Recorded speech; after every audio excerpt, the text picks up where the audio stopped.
जय गुरुदेव, जय भीम। जय ਅੱਜ ਮੇਰੇ ਨਾਲ ਕੰਚ ਟੀਵੀ ਸਟੂਡੀਓ ਦੇ ਵਿਖੇ ਉਚੇਚੇ ਤੌਰ ਤੇ ਪਹੁੰਚੇ ਹਨ ਬੇਗਮਪੁਰਾ ਚੈਰੀਟੇਬਲ ਟਰਸਟ ਤੋਂ ਜੋ ਟਰਸਟ ਬਣਿਆ ਹੈ ਉਹਨਾਂ ਦੇ ਇੱਕ ਸ਼੍ਰੀ ਗੁਰੂ ਰਵਿਦਾਸ ਭਜਨ ਮੰਡਲੀ ਬੇਗਮਪੁਰਾ ਦੇ ਨਾਮ ਦੇ ਉੱਪਰ ਚੱਲਦੀ ਹੈ ਜੋ ਹਰਿਆਣਾ ਵਿੱਚ ਸਤਿਗੁਰੂ ਰਵਿਦਾਸ ਮਹਾਰਾਜ ਦੇ ਮਿਸ਼ਨ ਤੇ ਡਾਕਟਰ ਬਾਬਾ ਸਾਹਿਬ ਭੀਮਰਾਓ ਦੇ ਅੰਬੇਦਕਰ ਜੀ ਦੇ ਮਿਸ਼ਨ ਦੀਆਂ ਧੁੰਮਾਂ ਪਾ ਰਿਹਾ ਅੱਜ ਫਗਵਾੜਾ ਦੀ ਧਰਤੀ ਤੇ ਕੰਚ ਟੀਵੀ ਸਟੂਡੀਓ ਵਿੱਚ ਉਚੇਚੇ ਤੌਰ ਤੇ ਪਹੁੰਚੇ ਹਾਂ। मैं पहला तो आप सब जी का कंच टीवी के स्टूडियो में पहुंचने का स्वागत करता हाँ। मेरे नाल बैठे हैं सतपाल पाली जी ते नाल बैठे हैं प्रीत रविदासिया जी जो सतगुरु रविदास बेगमपुरा भजन मंडली के मुख्य कार्यकर्ता ने। मैं इन्हां दे कोलों इन्हां दे मिशन जो लैके चले ने सतगुरु रविदास महाराज दा ते बाबा साहब भीमराव अंबेदकर के मिशन लैके चले ने उन्हां बारे मैं आप सब नूं जानकारी दिंदा हाँ। इन्हां दे राहीं मैं सतपाल पाली जी आप वालों आना हाँ। ये जो श्री गुरु रविदास बेगमपुरा भजन मंडली है जी ये तुसीं कदों तो शुरू की ते ये शुरू करने के पिछे तुहाडा की मिशन सी? सब तो पहला तो समूह कांशी टीवी के दर्शकों जय गुरुदेव, धन गुरुदेव, जय भीम, जय भारत।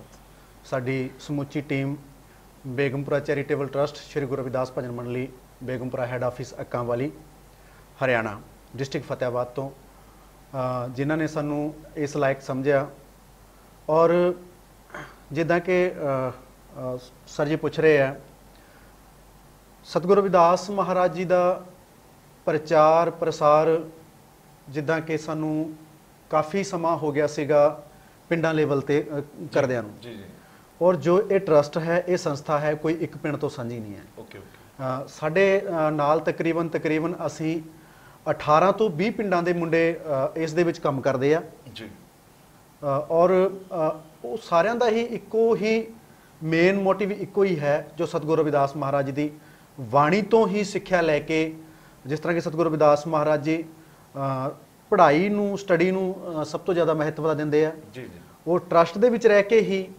असी इस ते काम कर रहे आ और तकरीबन सब तो पहला असी इस नूं कीर्तन के माध्यम तो ही शुरू किया सीगा क्योंकि बाबा साहब का प्रचार सतगुरु रविदास महाराज जी की बाणी का प्रचार कीर्तन के माध्यम तो ही असी संगतां दे विच गए और संगतां दा बहुत ज़्यादा ही सानू भरमा हंगारा मिलिया संगतां दा प्यार बहुत मिलिया और तकरीबन संस्था चलदे 7 साल के करीब हो गए आ जो कि संस्था किसी कोलों भी जिदा के प्रोग्राम होंदे आ उन्हां दा मतलब कि किसी प्रकार का कोई पैसा या नहीं लैंदी बिल्कुल फ्री ऑफ कॉस्ट असीं प्रोग्राम करते हैं क्योंकि असीं यही चाहते हैं कि सतगुरु रविदास महाराज जी का मिशन बाबा साहब का मिशन तरक्कियां ते जाए और लोगों नूं जागृत होण लोग जी। ते ਤੁਸੀਂ ਕਹਿੰਦੇ ਅਸੀਂ ਕਿਸੇ ਕੋਲ ਪੈਸਾ ਨਹੀਂ ਲਈਦਾ जी ਇਹ ਪ੍ਰੀਤ ਰਵਿਦਾਸਿਆ ਜੀ ਹਾਂਜੀ ਫਿਰ ਆਪਾਂ ਜੋ ਆਪਣੇ ਮੇਨ ਖਰਚੇ ਹੈਗੇ ਭਜਨ ਮੰਡਲੀ ਦੇ ਤੇ ਆਪਾਂ ਉਹ ਮੇਨ ਖਰਚੇ ਕਿਦਾਂ ਪੂਰੇ ਕਰਦੇ ਆ ਤੇ ਕਿ ਆਪਾਂ ਉਸ ਮਿਸ਼ਨ ਭਾਜੀ ਨੂੰ ਦੱਸਿਆ ਵੀ ਆਪਣੇ ਨੂੰ ਭਜਨ ਮੰਡਲੀ ਚੱਲਦੀ ਨੂੰ 7 ਸਾਲ ਤਕਰੀਬਨ ਹੋਏ ਹਾਂਜੀ 7 ਸਾਲ ਭਜਨ ਮੰਡਲੀ ਸ਼ੁਰੂ ਕਰਨ ਦੇ ਲਈ ਆਪਾਂ ਨੂੰ ਕੀ ਪ੍ਰੇਰਨਾ ਕਿੱਥੋਂ ਮਿਲੀ ਵੀ ਆਪਾਂ ਸਤਿਗੁਰੂ ਰਵਿਦਾਸ ਦਾ ਮਿਸ਼ਨ ਦਾ ਪ੍ਰਚਾਰ ਆਪਾਂ ਕੀਰਤਨ ਦੇ ਰਾਹੀਂ ਕਰੀਏ ਕਿੱਥੋਂ ਤੁਹਾਨੂੰ ਇਸ ਚੀਜ਼ ਦੀ ਪ੍ਰੇਰਨਾ ਮਿਲੀ ਹੈ? ਸਭ ਤੋਂ ਪਹਿਲਾਂ ਜਿੰਨੇ ਵੀ ਸਰੋਤੇ ਸਾਡੇ ਜਿਹੜੇ ਕਾਂਸ਼ੀ ਟੀਵੀ ਨਾਲ ਜੁੜੇ ਹੈ ਸਭ ਤੋਂ ਪਹਿਲਾਂ ਸਾਰਿਆਂ ਨੂੰ ਜੈ ਗੁਰੂਦੇਵ, ਧੰਨ ਗੁਰੂਦੇਵ, ਬਹੁਤ ਬਹੁਤ ਧੰਨਵਾਦ ਹੈ ਡਾਕਟਰ ਰਜਿੰਦਰ ਕਲੇਰ ਜੀ ਇਹਨਾਂ ਦੀ ਪੂਰੀ ਟੀਮ ਦਾ ਜਿਨ੍ਹਾਂ ਨੇ ਸਾਨੂੰ ਇੱਥੇ ਸੱਦਿਆ ਹੈ ਸਤਿਗੁਰੂ ਰਵਿਦਾਸ ਮਹਾਰਾਜ ਦੇ ਮਿਸ਼ਨ ਤੇ ਗੱਲਬਾਤ ਕਰਨ ਦੇ ਬਾਰੇ। ਅਸੀਂ ਕਲੇਰ ਸਾਹਿਬ ਨੇ ਪੁੱਛਿਆ ਸੀਗਾ ਵੀ ਜਿਹੜਾ ਇਹ ਮੂਵਮੈਂਟ ਚੱਲ ਰਹੀ ਹੈ ਜਿਹੜੀ ਇਹ ਸਾਡੀ ਮੰਡਲੀ ਟਰਸਟ ਚੱਲਿਆ ਵੀ ਸਾਨੂੰ ਇਹ ਪ੍ਰੇਰਨਾ ਕਿੱਥੋਂ ਮਿਲੀ। ਦੇਖੋ ਜੀ ਸਭ ਤੋਂ ਵੱਡਾ ਜਿਹੜਾ ਸਾਡਾ ਪ੍ਰੇਰਨਾ ਸਰੋਤ ਹੈ ਅਸੀਂ ਸਤਿਗੁਰੂ ਰਵਿਦਾਸ ਮਹਾਰਾਜ ਜੀ ਦੇ ਮਿਸ਼ਨ ਬਾਰੇ ਪਹਿਲਾਂ ਨਹੀਂ ਜਾਣਦੇ ਸੀ। ਜਦੋਂ ਸੰਤ ਰਾਮਾਨੰਦ ਮਹਾਰਾਜ ਦੀ ਘਟਨਾ ਵਾਪਰੇ ਕਾਂਡ ਵਾਪਰਿਆ ਜੀ ਜੀ ਸਭ ਤੋਂ ਜਿਹੜਾ ਮੇਨ ਜਿਹਨੂੰ ਸਾਨੂੰ ਹੁੰਗਾਰਾ ਮਿਲਿਆ ਜਿਹੜਾ ਮੇਨ ਸਾਡੇ ਦਿਮਾਗ ਦੇ ਵਿੱਚ ਪੁਆਇੰਟ ਆਇਆ ਉਦੋਂ ਆਇਆ ਠੀਕ ਹੈ ਔਰ ਅਸੀਂ ਵੈਸੇ ਉਦੋਂ ਐਵੇਂ ਝੂਠ ਬੋਲਣ 'ਚ ਕੋਈ ਫਾਇਦਾ ਨਹੀਂ ਹੈ। ਮੈਂ ਲਗਭਗ ਉਸ ਟਾਈਮ ਫਸਟ ਈਅਰ ਦੇ ਵਿੱਚ ਪੜ੍ਹਦਾ ਸੀ ਜੀ ਔਰ ਮੈਂ ਇੱਕ ਟ੍ਰੇਨ ਤੋਂ ਆਪਦੇ ਕਾਲਜ ਜਾ ਰਿਹਾ ਸੀਗਾ ਤੇ ਉਹ ਜਿਹੜੇ ਸਾਡੇ ਅਸੀਂ ਜਦੋਂ ਟ੍ਰੇਨ ਜਦੋਂ ਉਕਲਾਣਾ ਮੰਡੀ ਕੋਲ ਰੁਕੀ ਤੇ ਉੱਥੇ ਮਤਲਬ ਕਿ ਪ੍ਰਦਰਸ਼ਨ ਕੀਤਾ ਹੋਇਆ ਸੀ। ਮੈਨੂੰ ਉਦੋਂ ਪਤਾ ਲੱਗਿਆ ਵੀ ਸਾਡਾ ਵੀ ਕੋਈ ਡੇਰਾ ਬੱਲਾਂ ਦੇ ਨਾਮ ਤੋਂ ਸੱਚਖੰਡ ਬੱਲਾਂ ਦੇ ਨਾਮ ਤੋਂ ਬਣਿਆ ਹੋਇਆ ਉੱਥੋਂ ਦੇ ਜਿਹੜੇ ਸੰਤ ਮਹਾਂਪੁਰਸ਼ ਸੀ ਉਹਨਾਂ ਤੇ ਅਟੈਕ ਹੋਇਆ ਜਿਹੜੇ ਸਾਡੇ ਬੜੇ ਹੀ ਸੂਝਵਾਨ ਤੇ ਪੜ੍ਹੇ ਲਿਖੇ ਸੰਤ ਜਿਨ੍ਹਾਂ ਤੇ ਅਟੈਕ ਹੋਇਆ। ਫਿਰ ਅਸੀਂ ਜਿਵੇਂ ਭਾਜੀ ਨੇ ਦੱਸਿਆ ਕਿ 7 ਸਾਲ 31 ਅਗਸਤ ਨੂੰ ਇਹ ਮੰਡਲੀ ਦਾ ਜਿਹੜਾ ਨਾਮ ਰੱਖਿਆ ਗਿਆ ਸੀ ਗੁਰੂ ਰਵਿਦਾਸ ਭਜਨ ਮੰਡਲੀ ਬੇਗਮਪੁਰਾ। 7 ਸਾਲ ਹੋ ਗਏ ਸਾਨੂੰ ਚੱਲਦੇ ਨੂੰ। ਜਿਹੜੀ ਪ੍ਰੇਰਣਾ ਸਾਨੂੰ ਸੰਤ ਰਾਮਾਨੰਦ ਮਹਾਰਾਜ ਜੀ ਦੇ ਮਿਸ਼ਨ ਤੋਂ, ਉਹਨਾਂ ਤੋਂ ਹੀ ਮਿਲੀ। ਮਤਲਬ ਕਿ ਜਦੋਂ ਅਸੀਂ ਦੇਖਿਆ, ਮੈਂ ਅਲੱਗ-ਅਲੱਗ ਅਸੀਂ ਪਿੰਡਾਂ 'ਚ ਪ੍ਰਚਾਰ ਕਰਦੇ ਸੀ ਜਾ ਕੇ। ਫਿਰ ਅਸੀਂ ਇਕੱਠੇ ਹੋ ਕੇ ਇੱਕ ਪਿੰਡ ਤੇ ਪ੍ਰੋਗਰਾਮ ਕਰਨ ਵਾਸਤੇ ਗਏ। ਉੱਥੇ ਜਾ ਕੇ ਸਾਰਿਆਂ ਨੇ ਸਕੀਮ ਬਣਾਈ ਵੀ ਆਪਾਂ ਸਾਰੇ ਪਿੰਡਾਂ ਨੂੰ ਇਕੱਠ ਜੋੜ ਕਰਕੇ ਇੱਕ ਜਥਾ ਬਣਾਈਏ, ਜਿਹਨਾਂ ਮੈਂ ਕੀਰਤਨ ਦੇ ਮਾਧਿਅਮ ਤੋਂ ਆਪਾਂ ਆਪਣਾ ਸੰਦੇਸ਼ ਸਤਿਗੁਰੂ ਰਵਿਦਾਸ ਮਹਾਰਾਜ ਦੀ ਅੰਮ੍ਰਿਤ ਬਾਣੀ ਦੇ ਵਿੱਚੋਂ ਜੋ ਦੱਸਦੇ ਆ ਵੀ ਜੋ ਉਹਨਾਂ ਨੇ ਕਿਹਾ, ਜੋ ਮਾਨਵਤਾ ਤੱਕ ਸੰਦੇਸ਼ ਲੈ ਕੇ ਜਾਣਾ ਚਾਹੁੰਦੇ, ਉਹ ਸੰਦੇਸ਼ ਨੂੰ ਆਪਾਂ ਲੋਕਾਂ ਤੱਕ ਸੰਗਤ ਤੱਕ ਕਿਵੇਂ ਪਹੁੰਚਾ ਸਕਦੇ। ਔਰ ਦੂਜੀ ਗੱਲ ਰਹੀ, ਜਿਹੜਾ ਤੁਸੀਂ ਕਿਹਾ ਵੀ 7 ਸਾਲਾਂ ਤੋਂ ਜਿਹੜਾ ਇਨਵੈਸਟਮੈਂਟ ਹੈ ਉਹ ਕਿਵੇਂ ਚੱਲਦੀ ਰਹੀ। ਜਿਹੜਾ ਕਿ ਅਸੀਂ ਜਦੋਂ ਸ਼ੁਰੂ ਕੀਤਾ ਉਸ ਸਮੇਂ ਸੰਗਤਾਂ ਨੂੰ ਨਹੀਂ ਪਤਾ ਸੀ। ਸੰਗਤਾਂ ਨੇ ਕਾਫੀ ਸੰਯੋਗ, ਸਾਡਾ ਜਿਹੜਾ ਮੇਨ ਜਿਹੜਾ ਮਤਲਬ ਮੋਟਿਵ ਹੁੰਦਾ ਹਾਰਮੋਨੀਅਮ ਤੇ ਜਿਹੜਾ ਕੀਰਤਨ ਭੇਟਾ ਹੁੰਦੀ ਹੈ, ਉਸ ਸਮੇਂ ਸਤਿਗੁਰੂ ਰਵਿਦਾਸ ਮਹਾਰਾਜ ਦੀ ਕਿਰਪਾ ਕਹਿ ਲਓ, ਬਾਬਾ ਸਾਹਿਬ ਦੀ ਅਨੁਕੰਪਾ ਕਹਿ ਲਓ ਕਿ ਉਸ ਸਮੇਂ ਸੰਗਤ ਦਾ ਜਿਹੜਾ ਹੁੰਗਾਰਾ ਸੀ ਸਾਨੂੰ ਕਾਫੀ ਮਿਲਿਆ। ਫਿਰ ਉਸ ਤੋਂ ਬਾਅਦ ਜਿਹੜੇ ਮਤਲਬ ਕਿ ਅਸੀਂ ਸਮਾਜ ਦੇ ਵਿੱਚ ਜਾ ਕੇ, ਸਾਨੂੰ ਸਮਾਜ ਵਾਲਿਆਂ ਨੇ ਕਿਹਾ ਵੀ ਤੁਸੀਂ ਸੰਗਤ ਤੇ ਕਰ ਦਿਓ। ਫਿਰ ਅਸੀਂ ਆਪਾਂ ਮਤਲਬ ਕਿ ਜਦੋਂ ਸਾਡਾ ਧਰਮ ਅਲੱਗ ਹੋ ਗਿਆ, ਫਿਰ ਸਮਾਜ ਨੇ ਇਹ ਗੱਲ ਕਹੀ ਸਾਨੂੰ ਵੀ ਕਿਉਂ ਨਾ ਆਪਾਂ ਦੁੱਖ ਸੁੱਖ ਦੇ ਪ੍ਰੋਗਰਾਮ ਆਪਣੀ ਅੰਮ੍ਰਿਤ ਬਾਣੀ ਦੇ ਨਾਲ ਕਰੀਏ। ਮੈਂ ਕਿਹਾ ਵੀ ਚਲੋ ਜੇ ਸਮਾਜ ਇਹ ਚਾਹੁੰਦਾ ਤੇ ਸਾਨੂੰ ਕੋਈ ਦਿੱਕਤ ਨਹੀਂ ਹੈ। ਅਸੀਂ ਫਿਰ ਉਹ ਦੁੱਖ ਸੁੱਖ ਦੇ ਪ੍ਰੋਗਰਾਮਾਂ ਤੇ ਜਾਣ ਲੱਗੇ। ਸੰਗਤ ਉੱਥੇ ਵੀ ਕਾਫੀ ਸੰਯੋਗ ਕਰਦੀ ਰਹੀ। ਉਹਨਾਂ ਨੇ ਸੰਗਤ ਦੇ ਸੰਯੋਗ ਨਾਲ ਔਰ ਕੁਝ ਸਾਡੇ ਨਾਲ ਜਿਹੜੇ ਸਾਡੇ ਸਰਕਾਰੀ ਕਰਮਚਾਰੀ ਜਿਹੜੇ ਸਾਡੇ ਪ੍ਰੋਗਰਾਮ ਜਿਹੜੇ ਚਾਹੁੰਦੇ ਸੀ ਕਿ ਵੀ ਸਾਡਾ ਕੋਈ ਨਾ ਕੁਝ ਨਾ ਕੁਝ ਹਿੱਸਾ ਸਮਾਜ ਦੇ ਪ੍ਰਤੀ ਲੱਗੇ, ਉਹਨਾਂ ਨੇ ਵੀ ਸੰਯੋਗ ਦਿੱਤਾ ਸਾਨੂੰ। ਔਰ ਵੈਸੇ ਤੇ ਸਾਡੀ ਗੱਡੀ ਵੈਸੇ ਪਹਿਲਾਂ ਕਿਰਾਏ ਤੇ ਚੱਲਦੀ ਰਹੀ। ਕਿਰਾਏ ਤੇ ਅਸੀਂ ਲਿਜਾਂਦੇ ਰਹੇ। ਸੰਗਤ ਨੂੰ ਕਿਹਾ, ਹੱਥ ਜੋੜ ਕੇ ਬੇਨਤੀ ਕੀਤੀ ਵੀ ਦੇਖੋ ਕੁਝ ਅਸੀਂ ਇਨਵੈਸਟ ਕਰਾਂਗੇ, ਕੁਝ ਤੁਹਾਨੂੰ ਕਰਨਾ ਪਏਗਾ। ਮਤਲਬ ਜਿੰਨਾ ਅਸੀਂ ਸਹਿ ਸਕਦੇ ਉਹਨਾਂ ਅਸੀਂ ਸਹਾਂਗੇ, ਜਿੰਨਾ ਤੁਸੀਂ ਸਹਿ ਸਕਦੇ ਹੋ ਉਹਨਾਂ ਤੁਸੀਂ ਸਹੋ। ਪਰ ਸੰਗਤ ਨੇ ਗੱਲ ਕਹੀ ਵੀ ਚਲੋ ਅਸੀਂ ਤੁਹਾਡੇ ਨਾਲ ਡਟ ਕੇ ਖੜਾਂਗੇ। ਉਦੋਂ ਬਾਅਦ ਫਿਰ ਉਹਨਾਂ ਨੇ ਮੁਹਿੰਮ ਚਲਾਈ ਵੀ ਜਿਵੇਂ 2-2 ਘਰ ਰਲ ਕੇ ਪ੍ਰੋਗਰਾਮ ਕਰਾਉਣ ਲੱਗੇ। ਜਿਵੇਂ ਮੰਨ ਲਓ ਜਿਵੇਂ ਕਿਰਾਇਆ ਅਸੀਂ ਗੱਡੀ ਦਾ ਪਹਿਲਾਂ ਰੱਖਿਆ ਵੀ ਸਾਨੂੰ ਕਿਰਾਏ ਦੀ ਜ਼ਰੂਰਤ ਹੈ, ਸਾਡੀ ਗੱਡੀ 'ਚ ਤੇਲ ਪਵੇ। ਉਹਨਾਂ ਨੇ 2-2 ਘਰ 3-3 ਘਰ ਰਲ ਕੇ ਪ੍ਰੋਗਰਾਮ ਕਰਾਉਣ ਲੱਗੇ। ਜਿਵੇਂ ਗੱਡੀ ਦਾ 1500 ਰੁਪਏ ਇੱਕ ਬੰਦੇ ਤੇ 1500 ਦਾ ਬੋਝ ਨਾ ਪਿਆ ਤਾਂ 3 ਬੰਦਿਆਂ ਤੇ ਉਹ ਪੈਣ ਲੱਗ ਗਿਆ। ਇਸ ਸਮੇਂ ਮਤਲਬ ਇਸ ਤਰੀਕੇ ਦੇ ਨਾਲ ਪ੍ਰਚਾਰ ਆਪਣਾ ਵੱਧਦਾ ਗਿਆ। ਫਿਰ ਜਿਹੜੇ ਸਾਡੇ ਡਾਕਟਰ ਸਾਹਿਬ ਨੇ, ਡਾਕਟਰ ਕਰਮਵੀਰ ਦਈਆ ਜਿਹੜੇ ਚੇਅਰਮੈਨ ਨੇ ਇਸ ਟਾਈਮ ਸਾਡੇ ਟਰਸਟ ਦੇ, ਉਹ ਕਾਫੀ ਸੂਝਵਾਨ, ਉਹਨਾਂ ਦਾ ਦਿਮਾਗ ਕਾਫੀ ਚੱਲਦਾ ਇਹਨਾਂ ਤਰੀਕਿਆਂ ਦੇ ਵਿੱਚ ਔਰ ਕਾਫੀ ਬਿਜੀ ਵੀ ਹੋ ਰਹਿੰਦੇ ਆ। ਫਿਰ ਉਹਨਾਂ ਨੇ ਇੱਕ ਸਾਡਾ ਮਤਲਬ ਬੇਗਮਪੁਰਾ ਪੱਤਰਿਕਾ ਛਾਪਣ ਦਾ ਮਤਲਬ ਕਿ ਐਲਾਨ ਬਣਾਇਆ ਵੀ ਆਪਾਂ ਕਿਉਂਕਿ ਜਿਹੜਾ ਸਾਡਾ ਸਿਸਟਮ ਸੀਗਾ ਵੀ ਜਿਹੜਾ ਹਾਰਮੋਨੀਅਮ ਤੇ ਪੈਸਾ ਆਇਆ ਇਧਰੋਂ ਪੰਜਾਬ ਦੇ ਵਿੱਚ ਉਸ ਮਟੀਰੀਅਲ ਖਰੀਦਿਆ, ਉਧਰ ਫਰੀ ਦੇਤਾ। ਉਹਨਾਂ ਨੇ ਕਿਹਾ ਵੀ ਉਹ ਫਿਰ ਅਸੀਂ ਜਦੋਂ ਸੰਗਤ ਵਿੱਚ ਜਾਣਾ ਤੇ ਉਧਰ ਜਿਹੜੇ ਸਾਡੇ ਹਰਿਆਣੇ ਦੇ ਵਿੱਚ ਪੰਜਾਬੀ ਥੋੜਾ ਘੱਟ ਸਮਝਦੇ ਆ ਤੇ ਫਿਰ ਹਿੰਦੀ ਜ਼ਿਆਦਾ ਸਮਝਦੇ ਆ। ਔਰ ਫਿਰ ਅਸੀਂ ਪਲਾਨ ਬਣਾਇਆ ਬੇਗਮਪੁਰਾ ਪੱਤਰਿਕਾ ਦਾ, ਜਿਹੜਾ ਹੁਣ ਸਾਡਾ 4ਥਾ ਐਡੀਸ਼ਨ ਜੇ ਚੱਲਦਾ ਪਿਆ। 4ਥਾ ਐਡੀਸ਼ਨ ਅਸੀਂ ਕੀਤਾ ਇਸ ਟਾਈਮ। ਤੇ ਇਸ ਕਰਕੇ ਸੰਗਤ ਦੇ ਸੰਯੋਗ ਨਾਲ ਹੀ ਇਹ ਸਾਰਾ ਕੁਝ ਮਤਲਬ ਖਰਚੇ ਮੇਨਟੇਨ ਹੁੰਦੇ ਗਏ। ਤੇ ਆਪਾਂ ਜਦੋਂ ਸਤਿਗੁਰੂ ਰਵਿਦਾਸ ਮਹਾਰਾਜ ਮਿਸ਼ਨ ਦਾ ਫਲਾਅ ਕਰਦੇ ਹਾਂ ਸਤਪਾਲ ਜੀ, ਸਤਿਗੁਰੂ ਰਵਿਦਾਸ ਮਹਾਰਾਜ ਮਿਸ਼ਨ ਦਾ ਫਲਾਅ ਆਪਾਂ ਕੀਰਤਨ ਦੇ ਰਾਹੀਂ ਕਰਦੇ ਹਾਂ। ਹੁਣ ਆਪਣੇ ਸਮਾਜ ਦੇ ਉੱਪਰ ਇੰਨੇ ਅਤਿਆਚਾਰ ਹੋ ਰਹੇ ਹੈਗੇ, ਚਾਹੇ ਉਹ ਸਾਡੇ ਆਰਕਸ਼ਣ ਖੋਣ ਦੀ ਰਿਜ਼ਰਵੇਸ਼ਨ ਖੋਣ ਦਾ ਮੁੱਦਾ ਹੋਵੇ, ਚਾਹੇ ਹੁਣ ਸੁਪਰੀਮ ਕੋਰਟ ਦੁਆਰਾ SC ਐਕਟ ਦੇ ਅਧੀਨ ਕਲਵਾ ਚੱਲ ਰਹੀ ਹੋਵੇ। ਜੇਕਰ ਆਪਣੇ ਸਮਾਜ ਦੇ ਹੱਕਾਂ ਦੇ ਪ੍ਰਤੀ ਆਪਾਂ ਕਿੰਨਾ ਕੁ ਜਾਗਰੂਕ ਕਰਦੇ ਹਾਂ ਤੇ ਜੇਕਰ ਆਪਣੇ ਸਮਾਜ ਦੇ ਹੱਕ ਹੀ ਖੋਹ ਲੈ ਗਏ ਤਾਂ ਕੀ ਆਪਾਂ ਕਿੱਥੇ ਖੜੇ ਤੇ ਆਪਣਾ ਸਮਾਜ ਕਿੱਥੇ ਖੜਾ ਹੈ? ਇਸ ਬਾਰੇ ਤੁਸੀਂ ਦੱਸੋ, ਜਾਣਨਾ ਪਾਉਂਗੇ। ਦੇਖੋ ਜੀ, ਇੱਕ ਇਹ ਬਹੁਤ ਹੀ ਜੋ ਇਹ ਸਵਾਲ ਹੈ, ਇੱਕ ਬਹੁਤ ਹੀ ਅਹਿਮ ਸਵਾਲ ਤੁਸੀਂ ਡਾਕਟਰ ਸਾਹਿਬ ਜੀ ਪੁੱਛਿਆ ਆਪ ਜੀ ਨੇ। ਔਰ ਬੜਾ ਲੰਮਾ ਸਮਾਂ ਹੋ ਗਿਆ ਹੈ। ਜਿਸ ਤਰ੍ਹਾਂ ਕਿ ਅੱਜ ਦਾ ਪ੍ਰੋਗਰਾਮ ਸੀਗਾ, ਭਾਈ ਸਾਹਿਬ ਭਾਈ ਪ੍ਰੀਤ ਰਵਿਦਾਸੀਆ ਜੀ ਨੇ ਦੱਸਿਆ ਸੀਗਾ ਕਿ ਸਤਿਗੁਰੂ ਰਵਿਦਾਸ ਮਹਾਰਾਜ ਜੀ ਦਾ ਜਿਹੜਾ ਅਸੀਂ 641ਵਾਂ ਗੁਰਪੁਰਬ ਵਿਅਕਤੀ ਮਨਾਇਆ। ਦੇਖੋ 641 ਸਾਲ ਤਾਂ ਸਾਡੇ ਰਹਿਬਰਾਂ ਨੂੰ ਆਇਆਂ ਨੂੰ ਹੋ ਗਏ। ਬਿਲਕੁਲ। ਔਰ ਉਸ ਤੋਂ ਉਪਰੰਤ ਬਾਬਾ ਸਾਹਿਬ ਜੀ ਜੋ ਇਸ ਸਮਾਜ ਨੂੰ ਇੱਕ ਬਹੁਤ ਹੀ ਵੱਡਾ ਯੋਗਦਾਨ ਪਾ ਕੇ ਗਏ ਆ। ਪਰ ਫਿਰ ਵੀ ਸਾਡਾ ਸਮਾਜ ਹੈ ਜੋ ਉਹ ਅੱਗੇ ਜਾਣ ਦੀ ਵਜ੍ਹਾ ਤੋਂ ਜਾਣ ਦੀ ਬਜਾਏ ਪਿੱਛੇ ਆ ਰਿਹਾ ਹੈ। ਉਹਦਾ ਕਾਰਨ ਕੀ ਹੈ? ਉਹਦਾ ਸਭ ਤੋਂ ਵੱਡਾ ਕਾਰਨ ਹੈ ਅਗਿਆਨਤਾ।